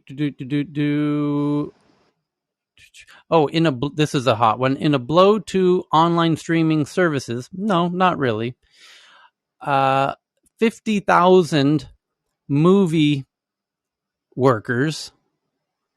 Yeah, I don't know how to say it. People who work in Hollywood to all of the carpenters who build the sets and the makeup artists and the costume people, and all those people crew. Crew. All the people at the end of the movie, all those names that go flying by when the credits are rolling. Yeah, so all those folks, the ones that are based in America, which is Hollywood, have now voted to authorize a strike after the union's demands were not met. So what's going on here? Well, what's going on is really quite interesting. And this has a lot to do with streaming. And that's why the headline even says in a blow to streaming services. Well, what the hell do streaming services have to do with this? Well, the streaming services are taking over Hollywood because you're giving those streaming services your money. They have your money. Then they go get content for their platforms that you then watch, and you pay them more money every month. Every month you're giving them money. You used to, before these platforms, give your money to the movie theater once in a while, sporadically, inconsistently. And that money would then go back to the movie studios. And the movie studios would give a percentage to the movie theater for screening the film. So the power player used to be the movie studios. They no longer are. They no longer get the money. The platform does, like Netflix. And they get your money, and then they buy the movie studio, who used to be the power player, and that's why Netflix bought MGM a few months ago. And there's a new king in Hollywood, which are the streaming platforms. Now, in the old days, when the movie studios were running the show, the movie studios used to negotiate with these workers, the union, who, all of the camera technicians, editors, makeup artists, location managers, all the people in the credits at the end of the movie used to negotiate with the movie studios. And the movie studios used to make movies one after another, after another, after another. And they had to have one after another to keep the engine running because there was no back catalog to monetize. You made money what was in the theater. And when it was out of the theater, you stopped making money from it. And then DVDs came along, and then that added a little bit of a long tail effect. You made money after the theatrical release. You get the additional little DVD boost. That's nice. But you still don't have a platform of a catalog of thousands of films like Netflix has. So Netflix has a super weapon in this negotiation with these workers. The movie studios had to do whatever the workers said, because if the workers stop, there's no more films. If there's no more films, the business dies. So these workers had a lot of power against the studios in the old model. They don't have that same power with the streaming platforms, because the streaming platforms have huge libraries of content of thousands of films that you can watch. And if there's not a new film this week, you don't give a shit. You're still going to pay your Netflix subscription. Do you see the problem for these workers? It gets worse because the biggest film in all of Netflix, the biggest content in all of Netflix's history is happening right now out of South Korea. It has nothing to do with Hollywood. Hollywood didn't make this content at all. The previous one was Money Heist, which was Spain. So now that Netflix is intentionally, geniusly creating the content internationally outside of Hollywood, these Hollywood workers are really up shit's creek without a paddle. Because now Netflix is leaning back. Oh, and by the way, so as this vote was happening yesterday, the headline says, Hollywood crews vote yes on strike authorization, raising the stakes for streaming giants. Well, yesterday, there was a headline from Variety, which is the biggest publication in the Hollywood industry, saying the biggest content in the history of content is now this South Korean series on Netflix. What an interesting coincidence that got announced and happened yesterday as these people were voting to decide to strike. That the headline from Variety saying, oh, the biggest content of all time has nothing to do with Hollywood and their crews whatsoever, and these streaming platforms don't give a shit about you because they're operating in many countries, making content internationally with crews internationally who are not striking. Oh, you're voting to strike today? What an interesting coincidence.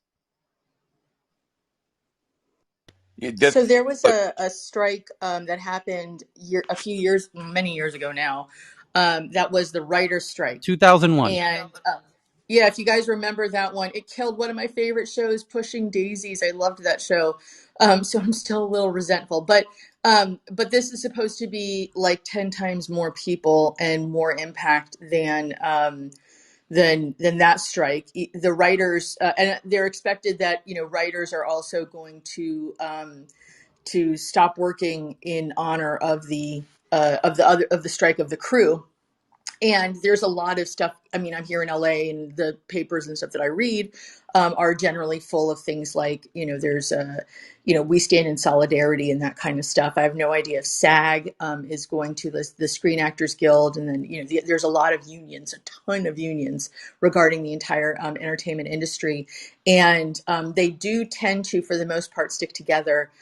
Which is one of the things that made that writer strike so difficult. But so this is a problem mostly because we just started filming again post COVID. So everything was so quiet, and it was so hard to build back momentum for new seasons and new series and things like that. On the other hand, almost everything now is in Vancouver. Most stuff, like most regular shooting stuff, it's all moved to Vancouver. I know a lot of people who work in studios that have been asked to either work in Vancouver or take basically contract positions. So they used to employ like animators and lighting people. They used to employ them where between films you still had a job. You just were waiting for your next project. Now, if you're in the U.S., you basically are terminated pending the next project. So they won't pay you or offer benefits in the lag time in between projects, which is hugely problematic. And I know two people who decided to go ahead and move to Vancouver because the pay was better, and they will hire you consistently through the year. So a lot of stuff has really left Hollywood. George has taken a huge chunk of it. So is Texas, but for the most part, most of it is just leaving the U.S. It's too expensive. True. Well, and also because of the tax credits, right? Like there are huge tax credits in Vancouver for filming, and Georgia as well, which is why so many of these studios are moving there. Yeah, in Louisiana as well. I helped set up 2 film studios in Louisiana in 2005 and 6, and we did it with that we had infrastructure tax credits, which helped build the studio, and then also we did film tax credits. Louisiana had the second most aggressive tax credits in the country for a while, and we have several million square feet of sound stages, but there's quite a bit of activity in New Orleans and in Louisiana also. I think there's 7 movies being filmed here right now and about 4 or 5 TV shows. So, and that's consistent. But it's IATSE is the union, and there's 900 members in Louisiana, so it's been a big deal here as well, and for that development. But the big change was last week when SAG, Screen Actors Guild, and Writers Guild both voted to go along with IATSE, and but it's a big deal. The one in 2001 was primarily in reaction to reality television, when a lot of writers lost their jobs, but this is a much bigger deal. And that's another interesting consequence if there's a massive strike, as did happen in 2001, which is you'll get a lot of all of these platforms, streaming platforms, will continue to need content. And oh boy, is there a whole shit ton of interesting people on YouTube who are close to being able to produce content for Netflix. And they're constantly pitching Netflix for content deals, and now they might likely get them, especially if they're producing documentary type content that doesn't need Hollywood crews. And so, yeah, there are also a ton of independent studios and individual people now who can just go out and this is the problem. Film stuff. This is the problem. And It used to be that Hollywood had a monopoly on the skills and tools to make Hollywood blockbuster films. And now, due to technology, everyone can make, not everybody, but it's really lowered the barrier to make Hollywood level films.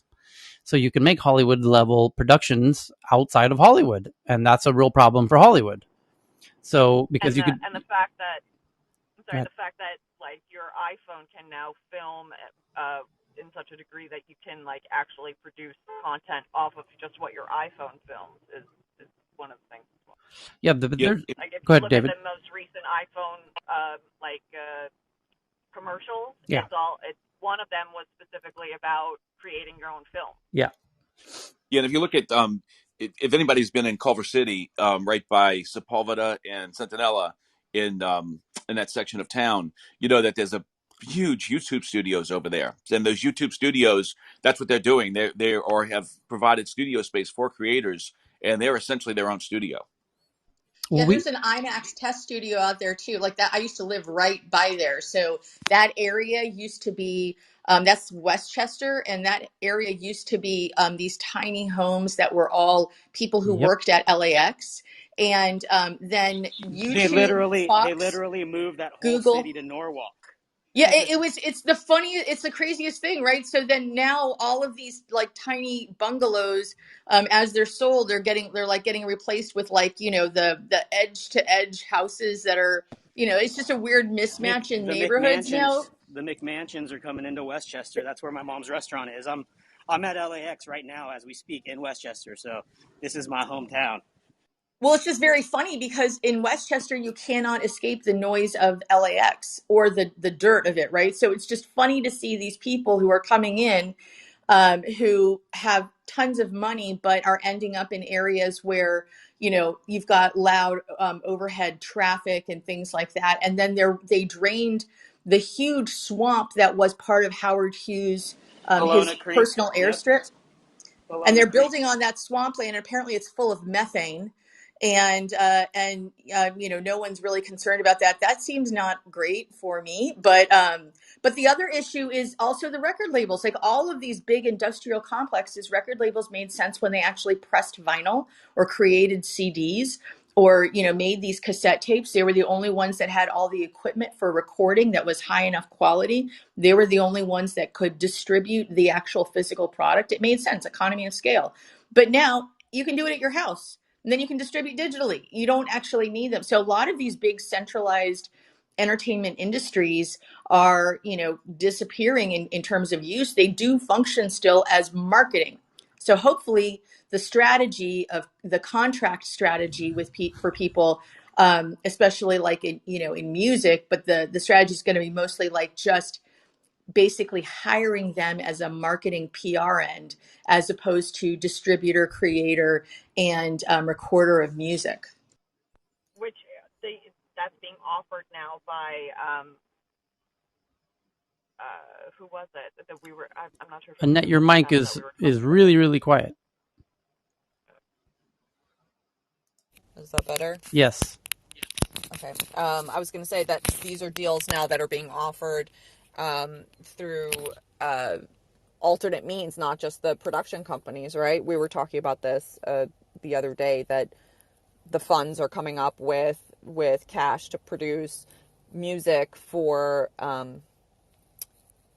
you know, for creators, and they're going to be like their publishing companies and their marketing companies. And I'm trying to remember who it was that was talking about this.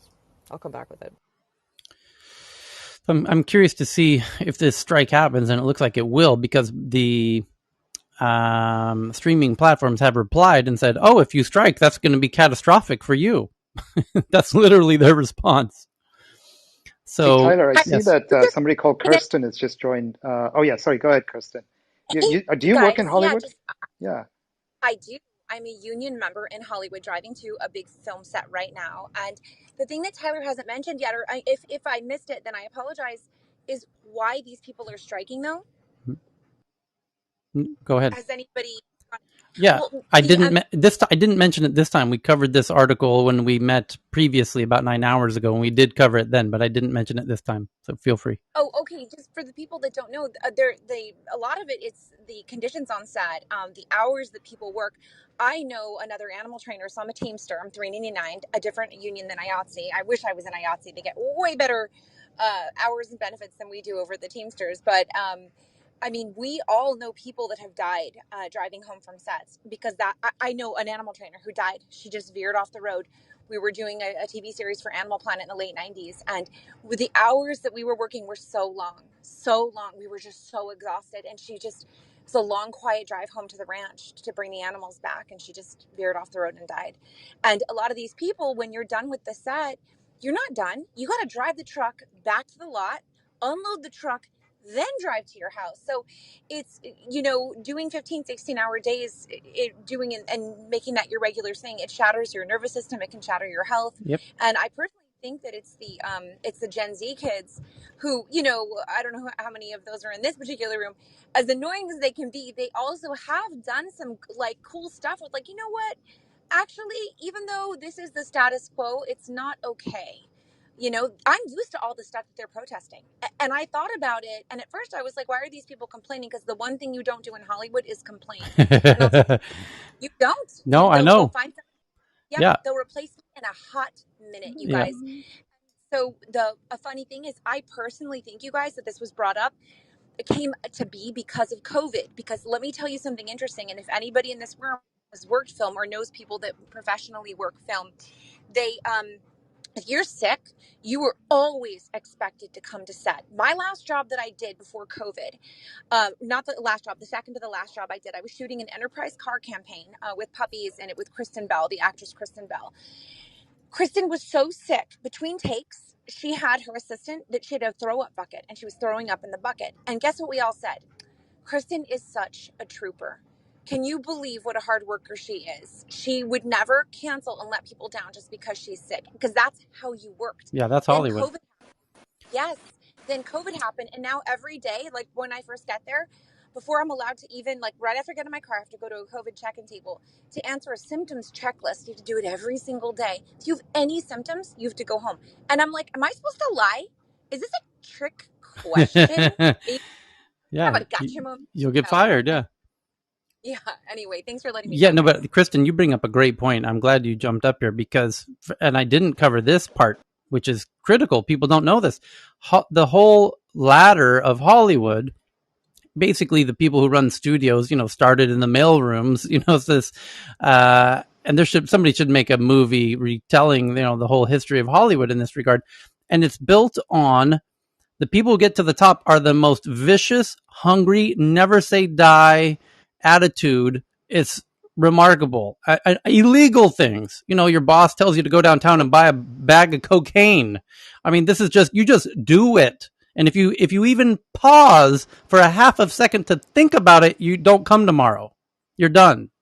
You're done. Not only are you done on this project, you're done in Hollywood. Period. Go Did home. you see You that can movie? move back to the farm you came from, and goodbye to your dreams in Hollywood. So there's this the amount of effort and intensity that it happens in the film in the Hollywood process is what Kristen's referring to, and it's people, the culture has just kind of grinned and bared it until COVID, and now it's a mix of this Gen Z, and we're seeing it in tech as well, and we're seeing it in other industries where they're coming to work and saying, you know what, no, I'm not interested in how you guys do things. We're gonna rock the boat, and we're seeing this in the tech, the geeky industry, even in Apple and Google and Facebook and whatever. You get these folks who are in Apple. Just to give an example, a direct comparative is saying, the CEO, Tim Cook, said, you're going to come back to the office now 3 days a week, Monday, Tuesday, and Thursday, and Wednesday and Friday are optional. And in the past, Apple was like Hollywood. You did what Steve Jobs said, period. Or you go home and you're done with your tech dreams. Bye-bye.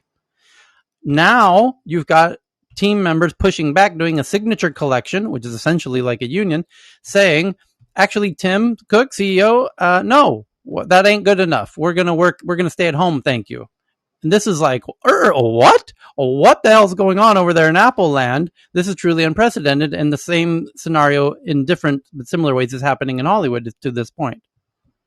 Yeah, this problem is exactly what the music NFTs are designed to solve, is basically figuring out how to do mass distribution without having to go through the, web of pay to play and the studios that take a huge percentage for, all the work that you do. It's actually a it's a whole long story of what people are doing and how it's evolving, but it's really interesting. It's basically an end run. And one of the few places where people who aren't signed and independent have a huge advantage over those that are signed. So it's very interesting there. I don't know if you saw this movie. I think it's called The Assistant. Like nobody saw it except for people who are in the industry. And that's actually how I found out about it. Someone said this movie is so good. Now I'm not actually in the industry at all. Like I have clients who are, but I'm not, I'm not in there. So I didn't get a lot of the references. And so I had to actually, I thought it was just appalling. It's about this assistant to somebody who's apparently supposed to be Harvey Weinstein. And she's like, it's just one day in her life. And it's basically like, massive sexual harassment. And then she's like getting drugs and organizing them for him and beautiful like arrays or whatever. And then people come in, these like young girls come in and he's basically having sex with them and she has to clean the sofa afterwards. And it's all this horrible, horrible stuff. And I was like, this is a horrible movie. This just is like disgusting. What is this? And apparently everyone was like, oh yeah, that happened. Oh, I did that. That happened too. Oh yeah. I mean, the assistant has to cover PAs, we for. call them. Yeah. Production assistants. Yeah. I mean, it's appalling that, I mean, any of that stuff that happened, if it happened in any other industry, this is called, it would be like, but this is well known as paying your dues in Hollywood. I mean, it starts in the mailroom at the agencies and then you become a production assistant and there's a ladder. You literally climb the ladder of Hollywood like a game. And the whole game is as kind of political. You almost become a politician and it gets very crazy. And it's almost like a game show, like Fear Factor. It's not always sinister though. Like a lot of I know that what gets the attention is like the salacious, like, sex stories and stuff, which of course does happen. But like a lot of what the IATSE people are protesting, I'll just give you a very, very quick example, and I'll name a name that everybody is familiar with. About 10 years ago, I did a music video for Katy Perry, the artist. It's the Roar video. I did all the animal work on that, right? When I was negotiating the work for the video, they asked if all the trainers, because I had 8 trainers working for me on it, can the trainers go on a flat rate? Absolutely not. The trainers cannot go on a flat rate. Pushed and pushed and pushed. And I said, no, we don't go on a flat. Everybody's on a flat except for you guys. And I'm like, well, that's on them. We do not work on flat rates, period. Because we work 3 extra hours after we leave the set, looking after the animals. Right. So cut to the day of. We are in major overtime. The whole crew, we didn't get there until close to the first scene with the animals. The whole rest of the crew had already been there, many, many hours before us, 5 hours before we arrived. And so at this point, we're in a 15-hour day. Katy Perry's late for getting out of her trailer. And I finally asked, because my friend, I worked with this UPM quite frequently to the point where we were rather chummy. I'm like, why is she always in her trailer? Like, she's wearing the same thing. She's meditating before each take. She wants to get her head straight. This crew, these art department people. And now you know why they wanted flat rate. There you go. And so they're working on a flat rate that they were pushed and pushed and pushed into taking. Here you have a big star. She was already a huge star, making a lot of money when she made Roar. And she's meditating while everybody else is now working for nothing. Well, she's got to meditate. But now you know why they were pushing so hard, because they knew she was going to meditate and take you into deep end of overtime. Honey, we all got golden time on that. Good for you. This ain't my first rodeo. Good for you.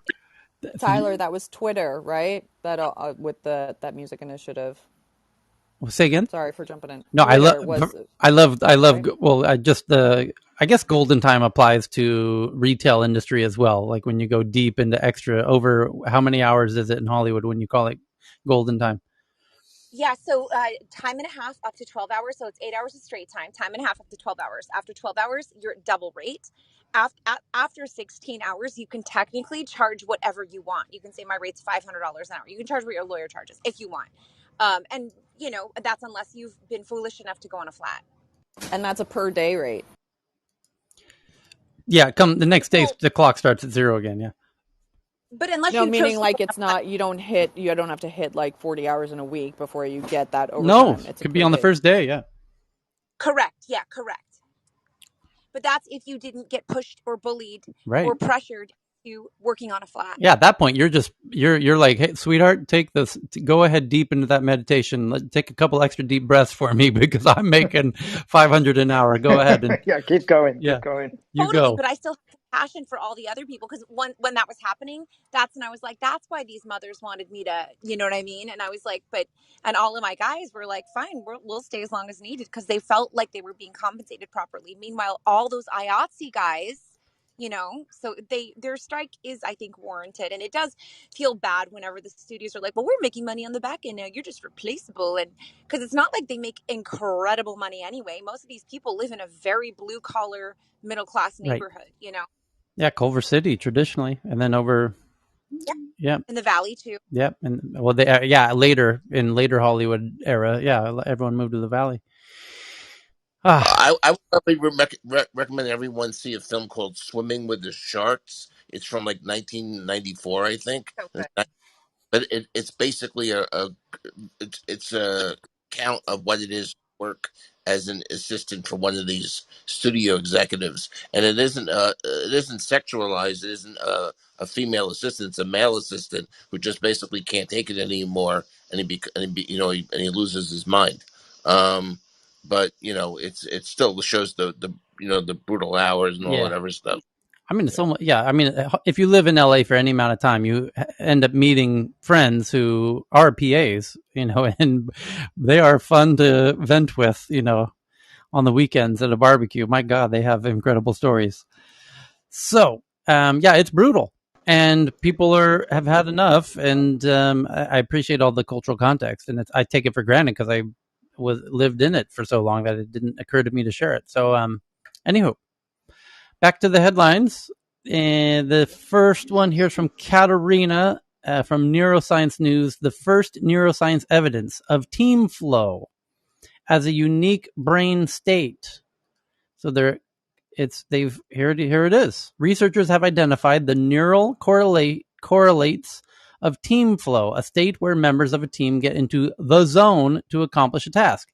The finding can be used as a tool to predict and enhance team performance. From Toyohashi University of Technology. A research team led by Associate Professor Mohammed Shahada at Toyohashi University of Technology, in cooperation with researchers at the California Institute of Technology and Tohoku University, have found the brain waves and regions sensitive to team flow compared to non-engaging team flow or solo flow. This study is the world's first attempt to study this psychological state objectively. The neural correlates not only can be used to understand and predict the team flow experience, the authors are working on utilizing the findings to monitor and predict team performance. Team flow is experienced when team players get in the zone to accomplish a task together. Great teams experience this psychological phenomena, from sports to music bands and even professional work teams. When teamwork reaches the team flow level, one can observe the team perform in harmony, breaking their performance limits. Hi, Tyler. Yes? Breaking news. Yes. So there is a suspicious vehicle in front of the U.S. Supreme Court. Uh-oh. And that, so they arrested the suspect, a white man, and just police took him under control and put him in a car and taking him out. Just happened on CNN. Okay. In front of which building? Supreme Court. The Supreme Court, yeah. It's a suspicious vehicle and stuff, and there was one driver in it, and then they were suspecting whatever it was, and then they looked around, and apparently they took that one man under control. I got it. They don't know what it is. They got him. They put him in a police car right now as we speak. And it's just a suspicious vehicle. They don't know what it is. It was just right in front of the Supreme Court. The man is in custody. Everyone is safe, police said. U.S. Capitol Police said they extracted a man from a suspicious vehicle in front of the U.S. Supreme Court, where the 9 justices were hearing oral arguments. I guess it's related to the case that they're hearing. The department reported the investigation on Twitter and later added that an officer had extracted the driver from a sports utility vehicle and arrested him. The 9 justices began their new term on Monday, with their first oral arguments in person in 19 months due to COVID pandemic. Law enforcement authorities have been on high alert in the U.S. Capitol since a deadly January 6th riot. In August, a man claimed to have a bomb in a pickup truck near the U.S. Capitol surrendered to police after a standoff that paralyzed a swath of Washington for more than 5 hours. And I guess we're going to wait to see what the possible motives of this very disturbed individual might be. And if anyone finds the answer to that, do jump in and let us know. So, preparing to hold on here. Capitol Police said its officers were preparing to disrupt the vehicle. Yeah, they just pulled them out, and there's no description yet of the individual or what their motives might be. But hopefully, we get a sense of what's troubling this individual. Okay, so thank you for the interruption, Messi. Back to the Team Flow article, where it says it's essential to reproduce this team flow state in a lab and objectively measure it to investigate neural processing of team flow state, which has been an enormous hurdle for decades. Researchers at the electronics-inspired Interdisciplinary Research Institute at Toyohashi University of Technology and California Institute of Technology found ways to break such hurdles and provide first neuroscience evidence of team flow. The researchers measured the brain activity from 10 teams using EEGs of teams of 2 while they played a music video game together. In some trials, a partition separated the teammates so they couldn't see each other while they played, allowing a solo flow state but preventing team flow. The research teams scrambled the music in their trials, which prevented a flow state but still allowed teamwork. The participants answered questions after each game to assess their level of flow. Moreover, the researchers invented an objective neural method to evaluate the depth of the team flow experience. Then, the researchers compared the brain activity of the participants during each condition. They found a unique signature of team flow, increased beta and gamma brain waves in the middle temporal cortex, a type of brain activity linked to information processing. Teammates also had more synchronized brain activity during the team flow state compared to the regular teamwork state. The study will provide a framework based on neural modes that can be utilized towards more effective team building strategies in areas where human performance and pleasure matters, like business, sports, music, performing arts, video games, and entertainment. In partnership with government and industrial institutions, the researchers plan to utilize the neural signature of the team flow to monitor enhanced team performance, perhaps build more effective teams. Enhancing performance while maintaining enjoyment has many implications towards a better quality of life, including lowering the rates of depression, panic attacks, and anxiety. Interesting. Oh, sorry, I didn't tweet that out. There it goes. Thank you for that one, Katerina. That's brilliant. And it relates to an important other headline that we covered when we met 8 hours ago, which is UC San Francisco, University of California, San Francisco, has found a way to the part of the brain responsible for heat and sensation of heat and cold and pressure and pain. And the individual just won the Nobel Prize, the two individuals, as I recall, and the Nobel Prize for Physiology and Medicine. And the idea is that, and it was, I believe this is the same team from UCSF that we read the headlines about 2 months ago, where they had somebody in their lab that could control a robotic arm with their thoughts and pick up a glass with their thoughts through a robotic arm, because the robotic arm had sensors on the fingertips that relayed the response back to the brain to tell it the right amount of pressure to apply to the glass. So that obviously involves the part of the brain that's responsible for pressure, which is what the person won the Nobel Prize for. So, but now we didn't realize in that article, it didn't talk about the sensation of heat and touch. And by the way, there was another article today that what they called a pacemaker for stopping depression, which was some device that sent an electrical signal into the brain at the correct area to stop somebody's depressive thoughts. And it was what was considered incurable depression. Untreatable depression became treatable with electrostimulation to the correct part of the brain. And it would disrupt the depressive thoughts. And what's getting very interesting here is we're seeing headlines where people are getting more accurate at mapping the brain. And as we continue to map the brain, and you better believe there's such incredible impetus and momentum and to do this. And my goodness, if we start applying machine learning and heaven forbid quantum computers come online that can do this, because my God, that blows my mind to think, how you could utilize quantum computers to map the brain. But boy, the world's going to change in ways that we can't begin to imagine.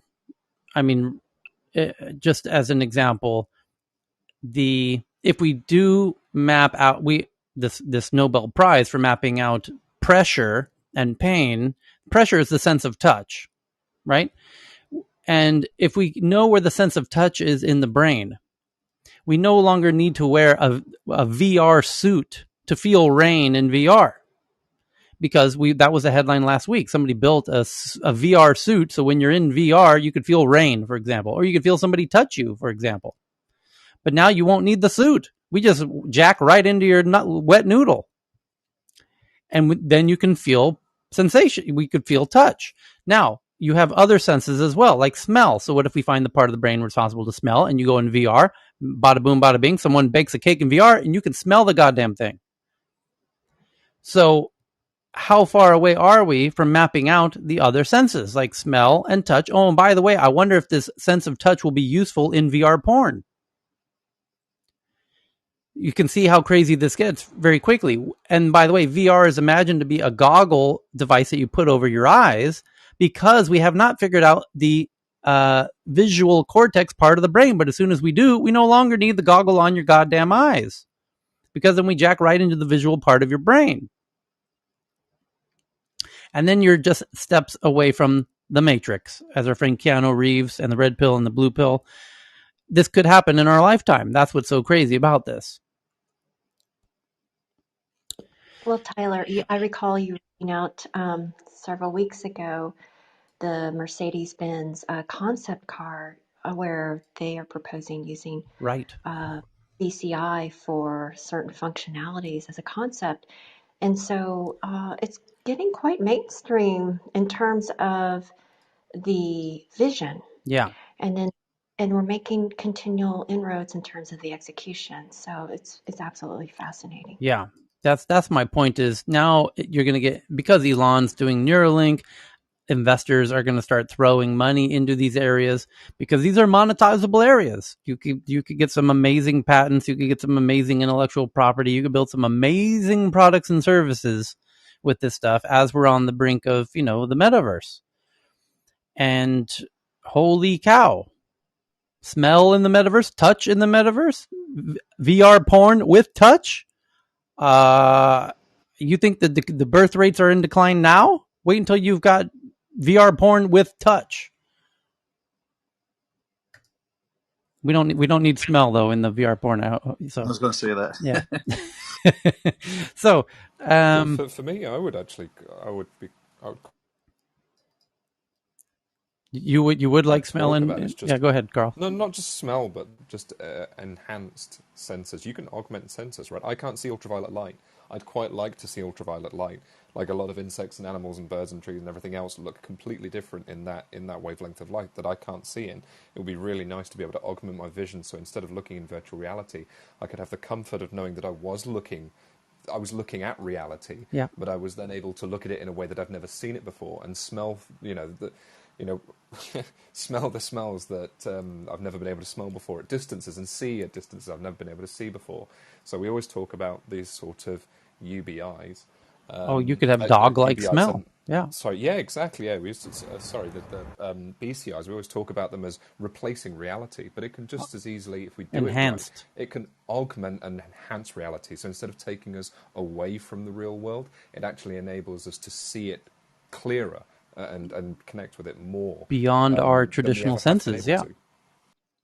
What I find remarkable is that I don't know if people remember when Second Life came out, and that was revolutionary. And now, arguably, we are living Second Life. 2003 was Second Life. Oh my goodness, you have an encyclopedic memory. But now look at us. I don't know if the creators of Second Life could have imagined that here we are in this 2D app, conversing, and then next, of course, will be in three-dimensional and hopefully in holograph. Alrighty, but I love this neuroscience evidence of team flow, which everyone has experienced, especially if you ever played in a band before. That's the whole point of a good performance between musicians, and anyone who's especially jazz knows exactly what this is all about. Miles Davis famously said that jazz is not so much a form of music as it is a form of communication. And I think what's fascinating about the linkage between the team flow, neuroscience, and the metaverse is that you can easily imagine how you could assess team flow capacity within the metaverse as part of an interview process for someone joining a team. I mean, it's not that far-fetched. Yeah, I love the idea that they stopped the depressive thoughts in the article earlier today, that they could enhance team flow somehow once we get a better grasp of the kind of neural topology and figure the whole wet noodle out, like being able to reduce depression all the time, being able to enhance happiness in a way that hopefully doesn't tax your physiology and hormones. And this could be very interesting if we start optimizing our existence physiologically, through the brain. Wild. Tyler, Yeah. I really love how you connect the dots, especially when you had mentioned, well, we won't need a haptic suit anymore.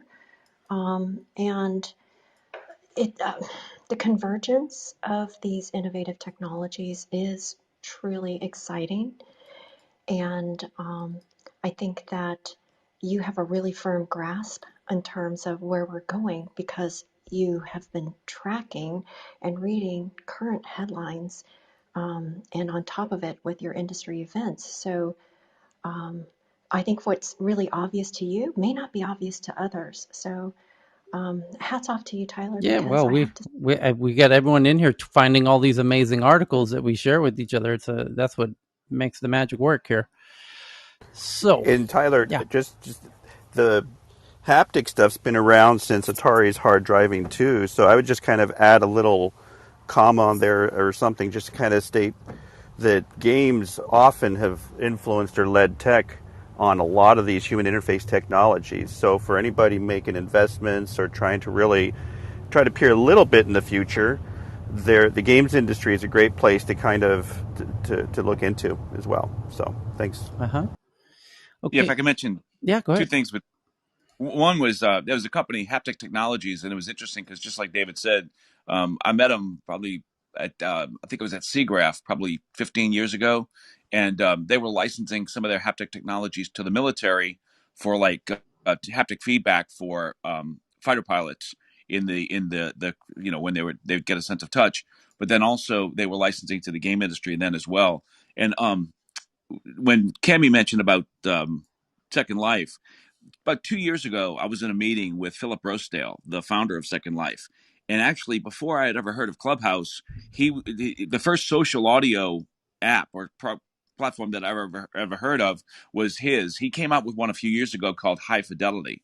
And he was very early into the social audio environment. He was looking more for social event type, more of a Second Life type experience. But he's in this space as well with social audio. But Philip Rosedale's the founder. Want to throw that in. Mm-hmm. Hey, real quick, I heard someone. Hey, Tyler, this is Robert. Hey, Robert. Good morning. Welcome back. Hey, I heard someone talk about gaming. Well, I have a friend named Dusty Storm, and that is his childhood name. And he started in IT security, but he says the best place to find leading technology is porn, and that is what he has been a part of forever on the tech security side.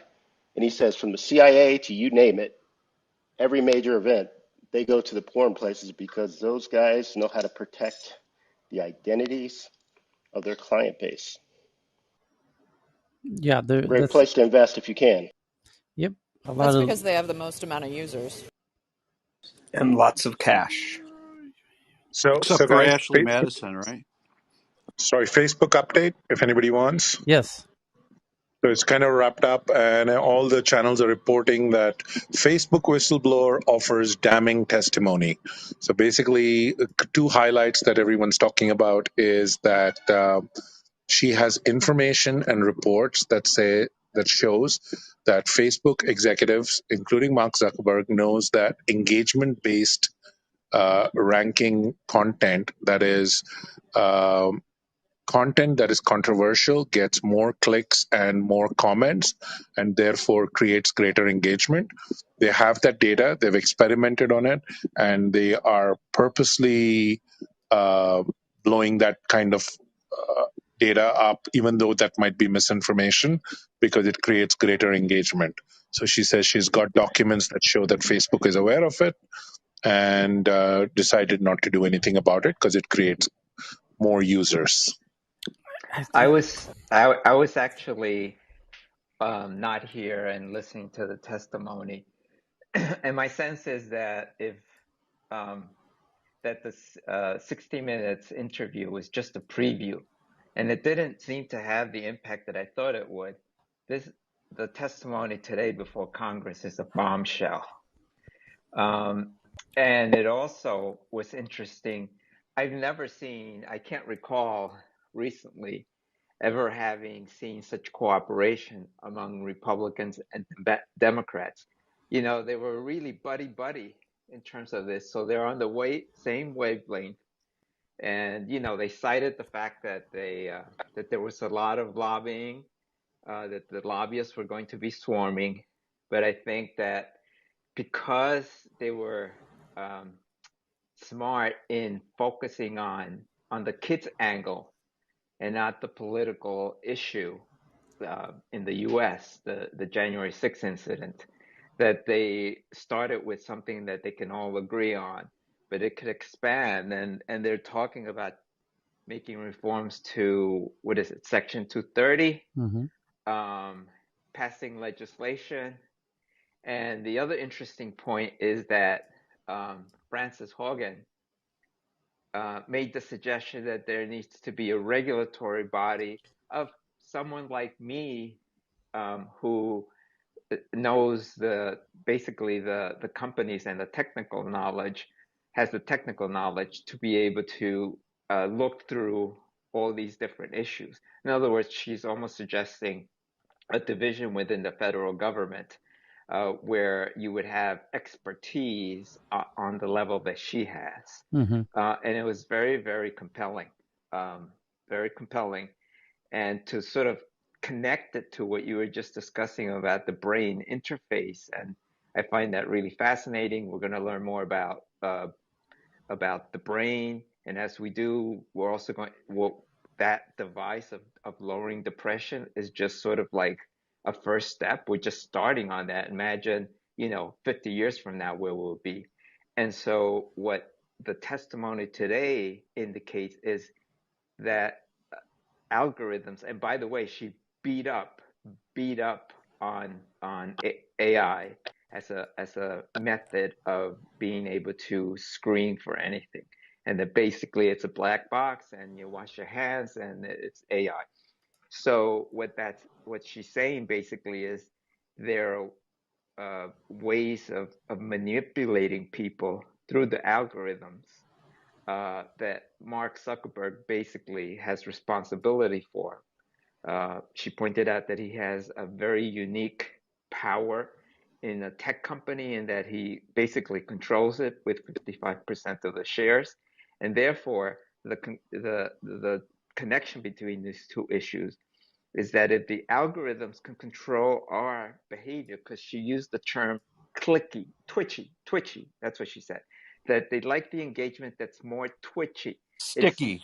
It's sticky. Yeah, but she actually said twitchy, which means you're sort of like compelled to hit on that. And she says it's not so much that it's going to benefit you, when you give the like and somehow engage with it. But what it does, it gives dopamine to the person who's a creator, and that dopamine incentivizes that person to create more stuff. And so they find that what's most extreme is most engaging, and what's most engaging is what they most want, because they want those eyeballs sticking to the feeds. And so she went to a lot of issues. And one thing that it highlights is, first of all, the senators seem to be much more knowledgeable. They didn't ask any stupid questions like, how does Facebook make its money? They seem pretty aware of what they were talking about, but also she was brought a level of technical knowledge to the issue that was very, very high. And when she didn't know what the area that they asked her questions about, she would say, well, that's not the area that I worked in. So she didn't try to sort of speculate, and it was very compelling. And so the bottom line is that on this issue, you're probably going to see a lot of changes unless Facebook can overwhelm Congress with the lobbyists. The changes need to come Maurice, from the news outlets first, though, like first and foremost, because they're doing that as well. Yeah, this is Yeah, not an issue about the new. So sorry, so they and yeah, no. Go ahead. yeah, sorry, and the thing that she started with and she ended with as well, she said, "I'm not trying to bring down Facebook. I'm trying to save Facebook." And she kind of talked about that it helps lots of businesses and all of that, right? And Facebook will not do anything on its own unless it's forced to. So That's right. That's right. She said yesterday, I don't know what brought it down, but we had a preview of not pushing hate speech and ethnic cleansing and all the bad things, she said. But you also missed that opportunity of seeing those new baby pictures and that engagement and for the business that depend on Facebook. So basically, what she is saying, if we're to believe her, is I believe in Facebook. I believe in social media. I believe that it's a good thing.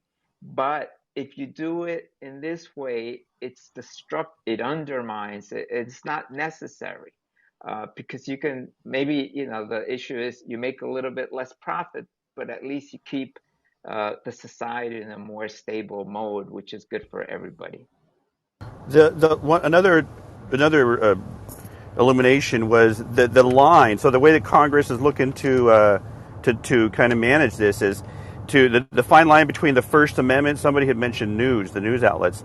So the content users, they're going to be able to publish what they want on there. But the question with regards to accountability on the algorithm is the kind of fine line that they're going to be exploring how to perhaps relook at the legislation that was passed in '96. Was it the 203 or 230? To kind of put a little more delineation on that.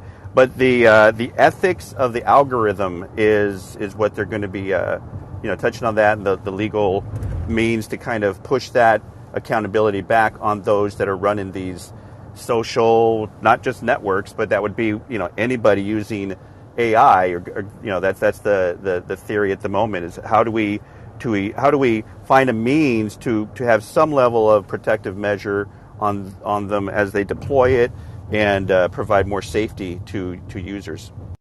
so the real test will be today. Actually, they said right after this, they've got a herd of lobbyists that are going to come in and meet with us, and these senators were up there saying, "We've written these bills right to address this, and this."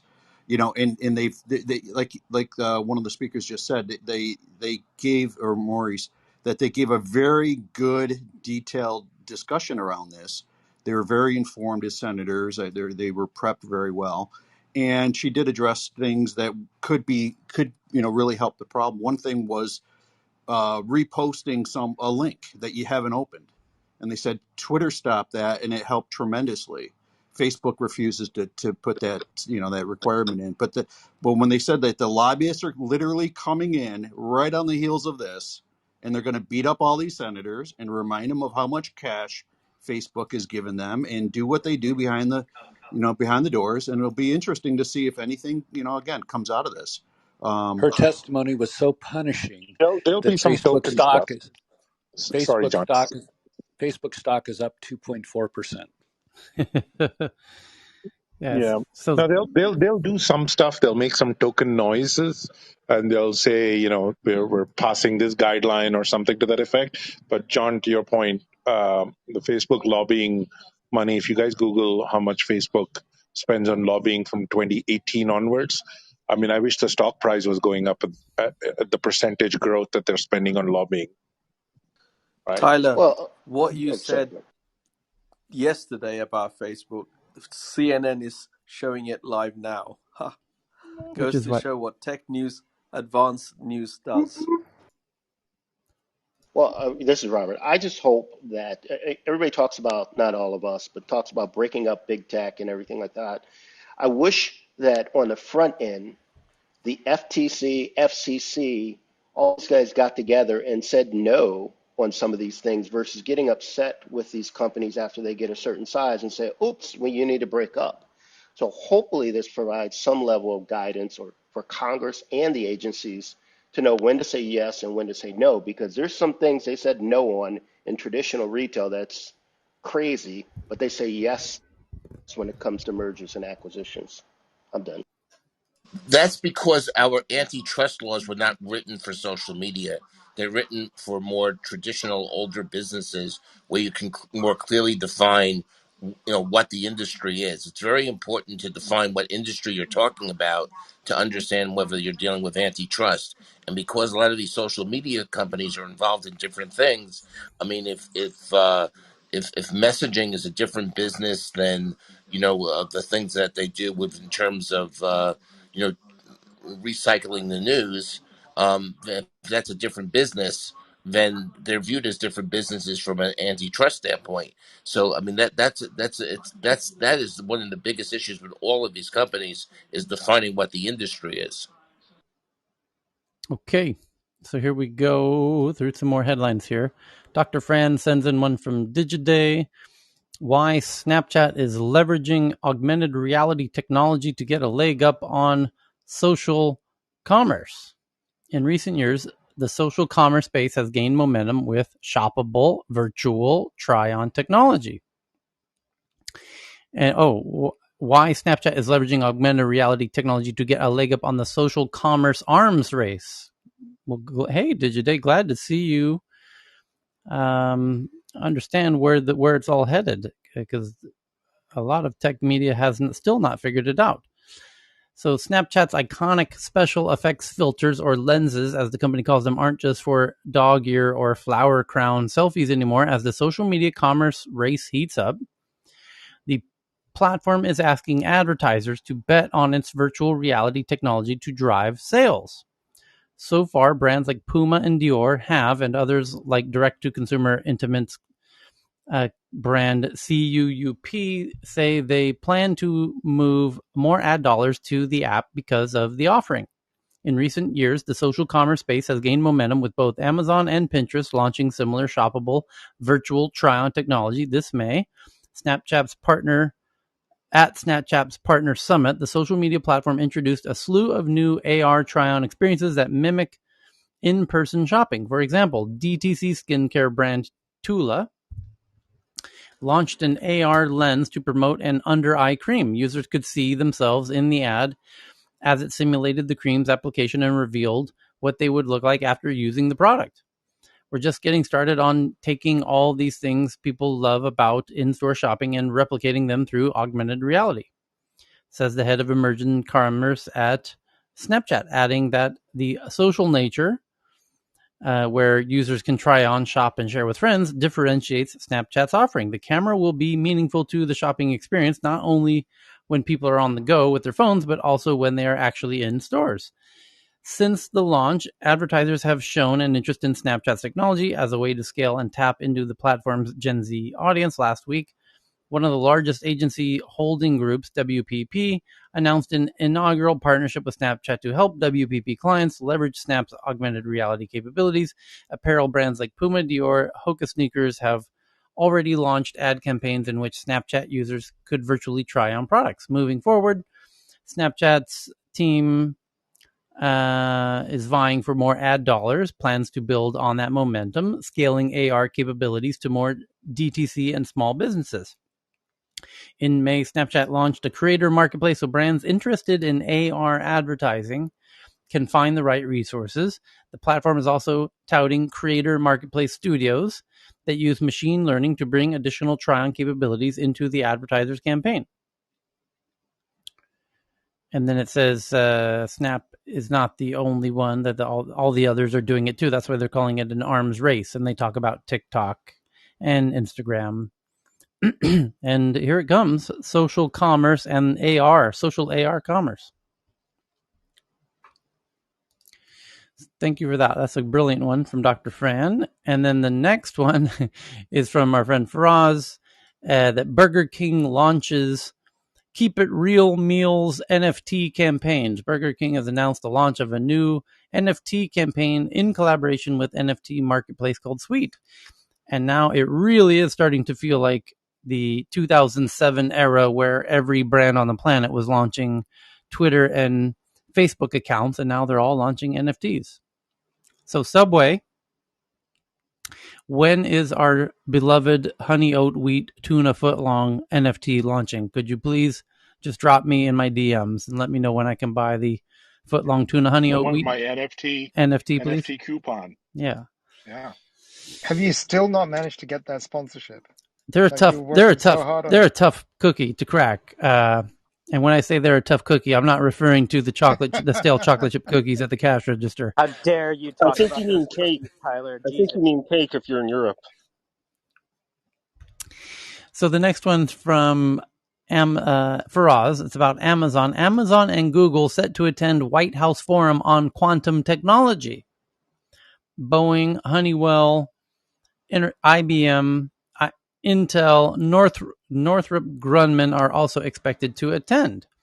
Line up the generals for the Cold War. And they're meeting to deal with the Chinese threat of quantum computing. Amazon, Google are expected to join Biden administration on Tuesday, that's today, focused on quantum technologies as the U.S. government works to head off hacking threats and corner a burgeoning growth industry. The White House's Office of Science and Technology Policy is hosting the event that will discuss critical applications of quantum computing, which is expected to operate millions of times faster than today's advanced supercomputers. Boeing, Honeywell, IBM, Intel, and Northrop Grumman are also expected to attend. There's a lot of excitement about quantum computers and quantum sensors, and there's some hype associated with that, says the Assistant Director for Quantum Computer. But what we really want to get down to, what are the applications that a future quantum computer can run that could really benefit our society? The technology, which is based on core principles of physics, is still in its infancy, but has become a darling of investors aspiring to revolutionize healthcare, finance, art, AI, weather forecasting, and other areas. President Joe Biden's administration is especially focused on the national security implications of quantum technology, which promises the ability to easily crack encryption standards in use today. China, which Washington regards as its chief rival abroad, has also made significant efforts to develop the technology. The Biden administration is also hoping to encourage more students to enter the field and to increase cybersecurity around private research and development to prevent snooping.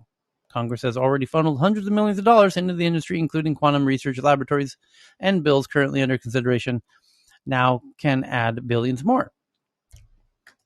Okay, thank you for that one. And Cheryl sends in an interesting one from Japan, Kyoto News, which says that over 400 million cyber attacks were attempted at the Tokyo Games. The Tokyo Olympics saw around 450 million cyber attacks when they were held this summer. But disruptors to the games were avoided as the attempts were blocked each time, organizers said. It would be interesting to see what the credentials to serve as a benchmark for a cyber attack. Yeah. Was it the port scan or something like that? Because that is I a was going to ask that. lot more than I have seen even in the largest global networks that I've been monitoring these things in. Yeah, it does. This is like in the office when Daryl was interviewing for the job, and he's like, "I shipped 2 billion units of product," and Joe's like, "What are you talking about?" He's like, "Paper products," because that's what Johan's saying. It's like 400 million intrusion attempts. Those got to be individual scans that are getting added up. Like that's not that's beyond the scale of anything I've ever seen. Sounds like But what? DDoS. It's a DDoS attack. So what are they trying to achieve by doing this cyber attack? Denial of service, for one. We don't know because they weren't successful. That's just weird. Well, we don't know about the successful ones. That too, yeah.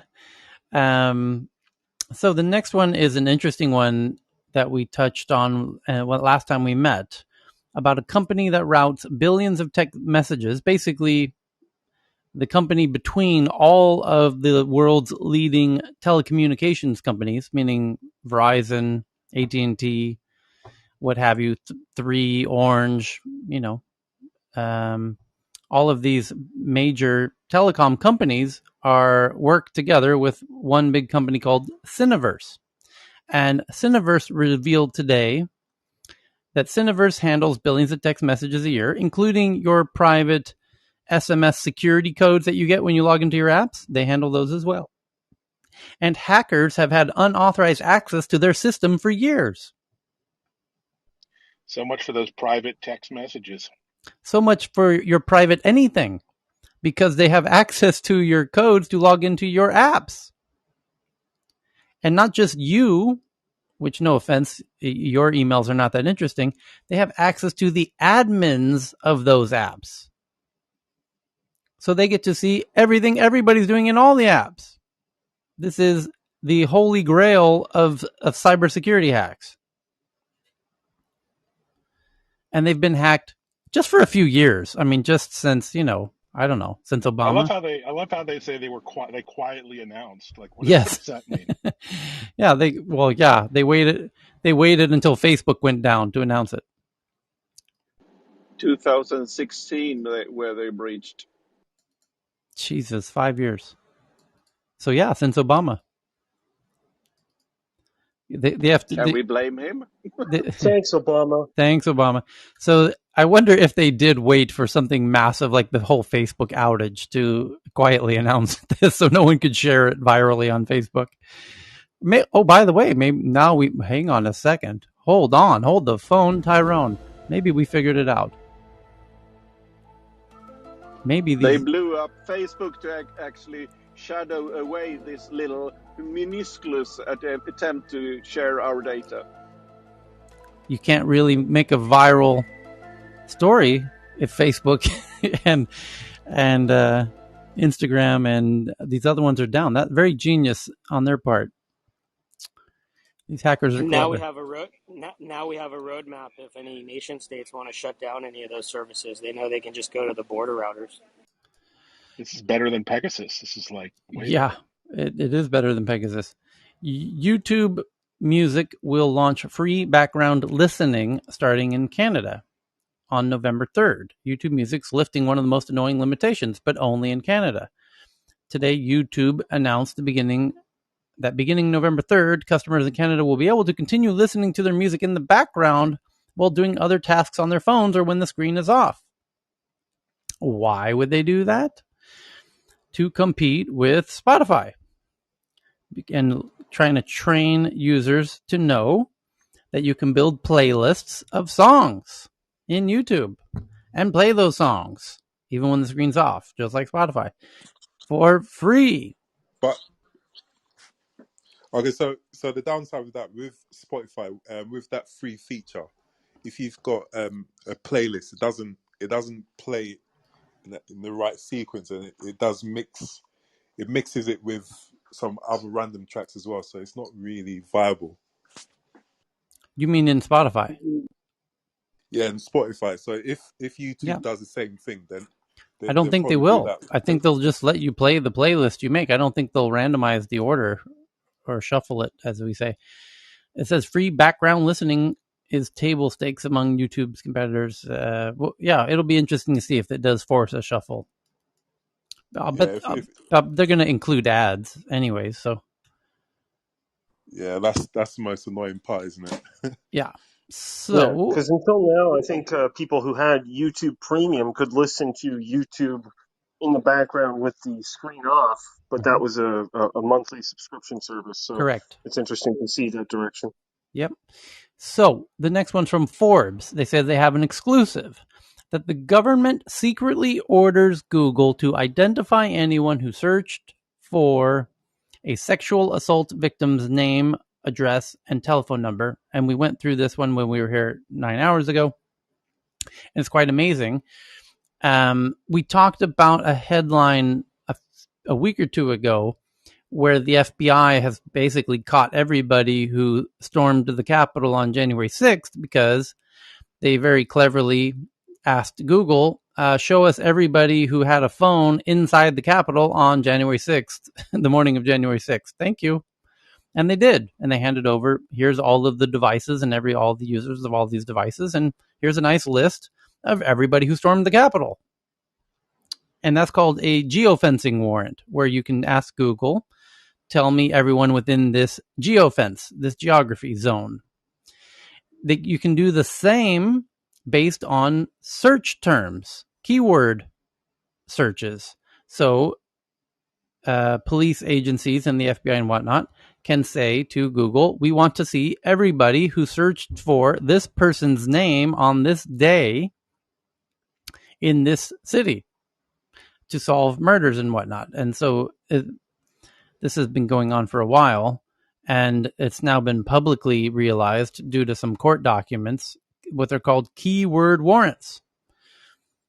And yeah, the federal government's been doing these for a very long time, and now people are learning about it, and now they're getting worried. Google used to do this with the search terms. You could have actually a Google alert for every time somebody did a search, but then they secured the search histories. I think this is actually going to be a very valuable tool for helping protect victims of sexual violence or sexual assault. So it's a good thing. I'm curious if there's any pushback or alternative perspective that perhaps isn't necessarily the best intentioned. Does anyone have a different perspective? The only potential negative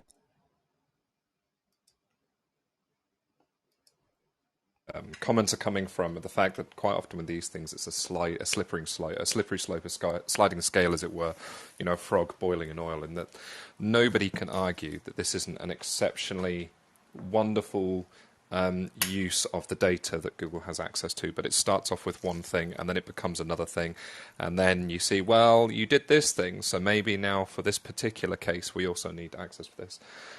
So you've seen this, for instance, with medical data for things like 23andMe and Ancestry and those kind of services that do DNA profiling, and they individually have, the companies have slightly differing policies on what point will give over information.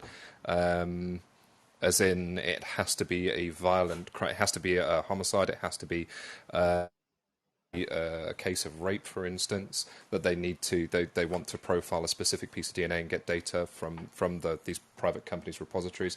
But there's been a couple of instances where that hasn't been the case, where the victim is just, I'm going to use the word just, but it was a violent assault, for instance. And the case to be made is that it is a sliding scale, and that what it starts off as isn't necessarily where we're going to end up with these profiling, whether you're talking about data profiling or whether you're talking about DNA profiling or biometric profiling or anything like that. Fair point. Thank you. That's a very good consideration. Okay, next up is this one from BB, from Nikkei Japan. Chinese property developer Fantasia fails to repay bonds now. Investors on edge as bigger rival Evergrande teeters on edge of default, and now you've got some of their competitors in similar situations. Domino effect, they're calling it. And next up is this one from Dr. Fran, that the Netflix new hit series Squid Game is now a VR game. Fight for your life in this fan-made VR game based on Netflix's immensely popular South Korean survival drama. And Netflix itself is getting into games, including VR games. And here comes the merger, the kind of the head-on collision between the video game industry and the Hollywood. And it's going to get very confusing. We're gonna need new terminologies for these hybrid experiences in VR between, is it a game or a show? Netflix is sorry. Go ahead, Carl. I was just going to say it doesn't. I don't know. Does it matter? I mean, it's the next level of content. Over the years, have gotten more and more narrative driven. A lot of, and then TV content has gotten more sort of interactive. Netflix themselves have got the Black Mirror series, they've got the Bear Grylls series, both of which are, you actually interact with the series during it. I think there was a game a few years ago, Quantum Break, I believe, where it actually had, the game was a very narrative driven game, but it also linked up with the series themselves. So this each season of the series that came out would actually change the content of the game. Things like for instance, FIFA will actually change depending on sort of the roster of each year of what's going on in the real world sport. The F1 games are exactly the same. The WWE games are exactly the same. In fact, narrative from the show into the games. So this has been merging for a little while. What we have is a singular platform like Netflix, to a combination of the two, where you can watch the Witcher series, and then actually go and play that season and just play it differently, which is going to be very, very cool. Yeah, to think that Netflix started with DVDs. I saw one of their billboards recently. It's like, hey, we started with DVDs. Follow your dreams. And I was like, hell yeah. Netflix is awesome. So the next one's from Dr. Fran. It says, NFT artists come together in VR to raise money for Haiti. Bid on NFT artwork from popular NFT artists to help rebuild Haiti after this year's devastating earthquake. It's kind of an interesting concept of using VR for fundraising and charity, especially.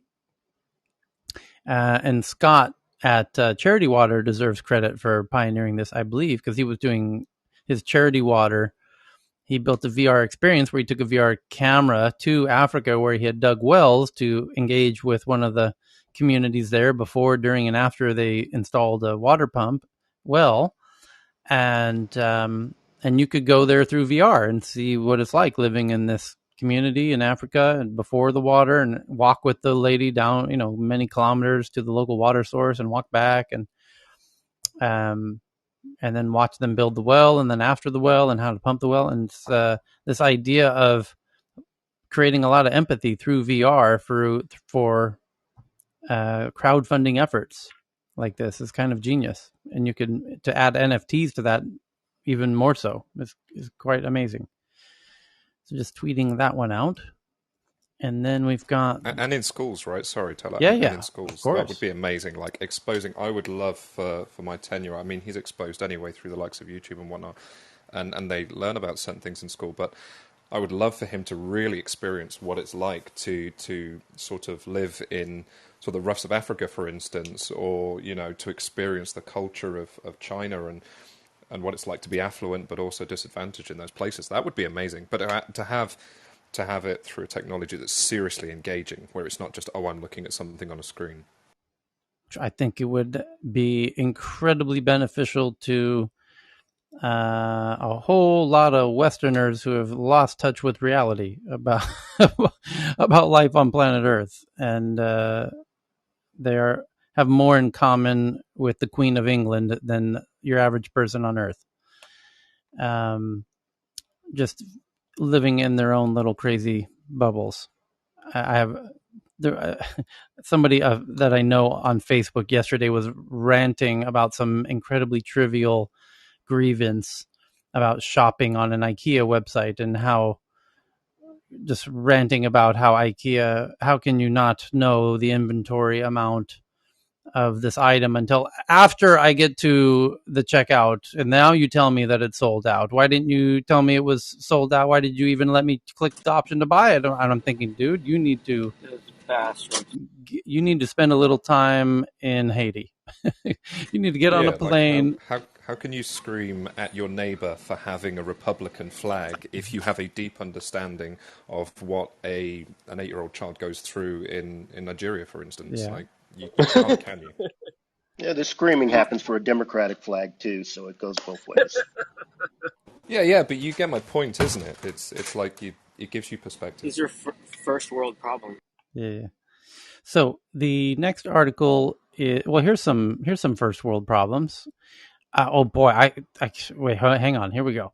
So this is from Jeff G. in the audience. This is from The Guardian. The headline reads: Australia warns China against threat or use of force following Taiwan air incursions.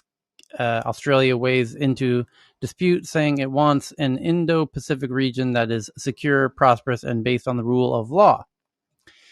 And Taiwan, when we met in the room 9 hours ago, their minister says, we're preparing for war with China and we're asking for your help, Australia. Literally those words. So now Australia is responding and warning China against threat or use of force following all of this Taiwan escalation. Now, saw a humdinger of a opinion piece since we met last time about this escalating tension between the Taiwan Strait. And so here it is right here. The next headline is from thehill.com from Jeff G. And the headline is White House puts China on notice. The Biden administration is warning China over its increasing provocations against Taiwan, a critical flashpoint amid the ongoing poor relations between the two world leaders. And somebody made the point of saying that they don't think modern day Americans can stomach war. We're not the current generations. It was the war that we are used to is this very remote concept in the Middle East done by drones and yada yada. And our grandparents' generation actually fought in Korea, and then some of our parents fought in Vietnam. But younger generations of America really have no real concept of what real war actually is about when you start to have huge numbers of casualties. And they can't even handle the IKEA website, right? So that's different generation altogether. Precisely my point. So, but this is also my point, is countries that have not been at war for a very long time, and Sweden is at the top of that list, and that's simultaneously praise and kind of a point that they start losing, they start forming different kind of social norms, forgetting that is an existential reality. And societies change very quickly, and cultural norms change very quickly as a result of wars. And it's very interesting. Anyway, so the next one is, Dr. Fran proposes a Tech News Jeopardy. Okay, here it is. Oh, shoot. Undo, retweet. Undo. Here we go. Tech News Jeopardy, everybody. Compliments of Dr. Fran. And the question is, which country is most implicated in the newly leaked Pandora papers? Which country has the most... UK. Switzerland.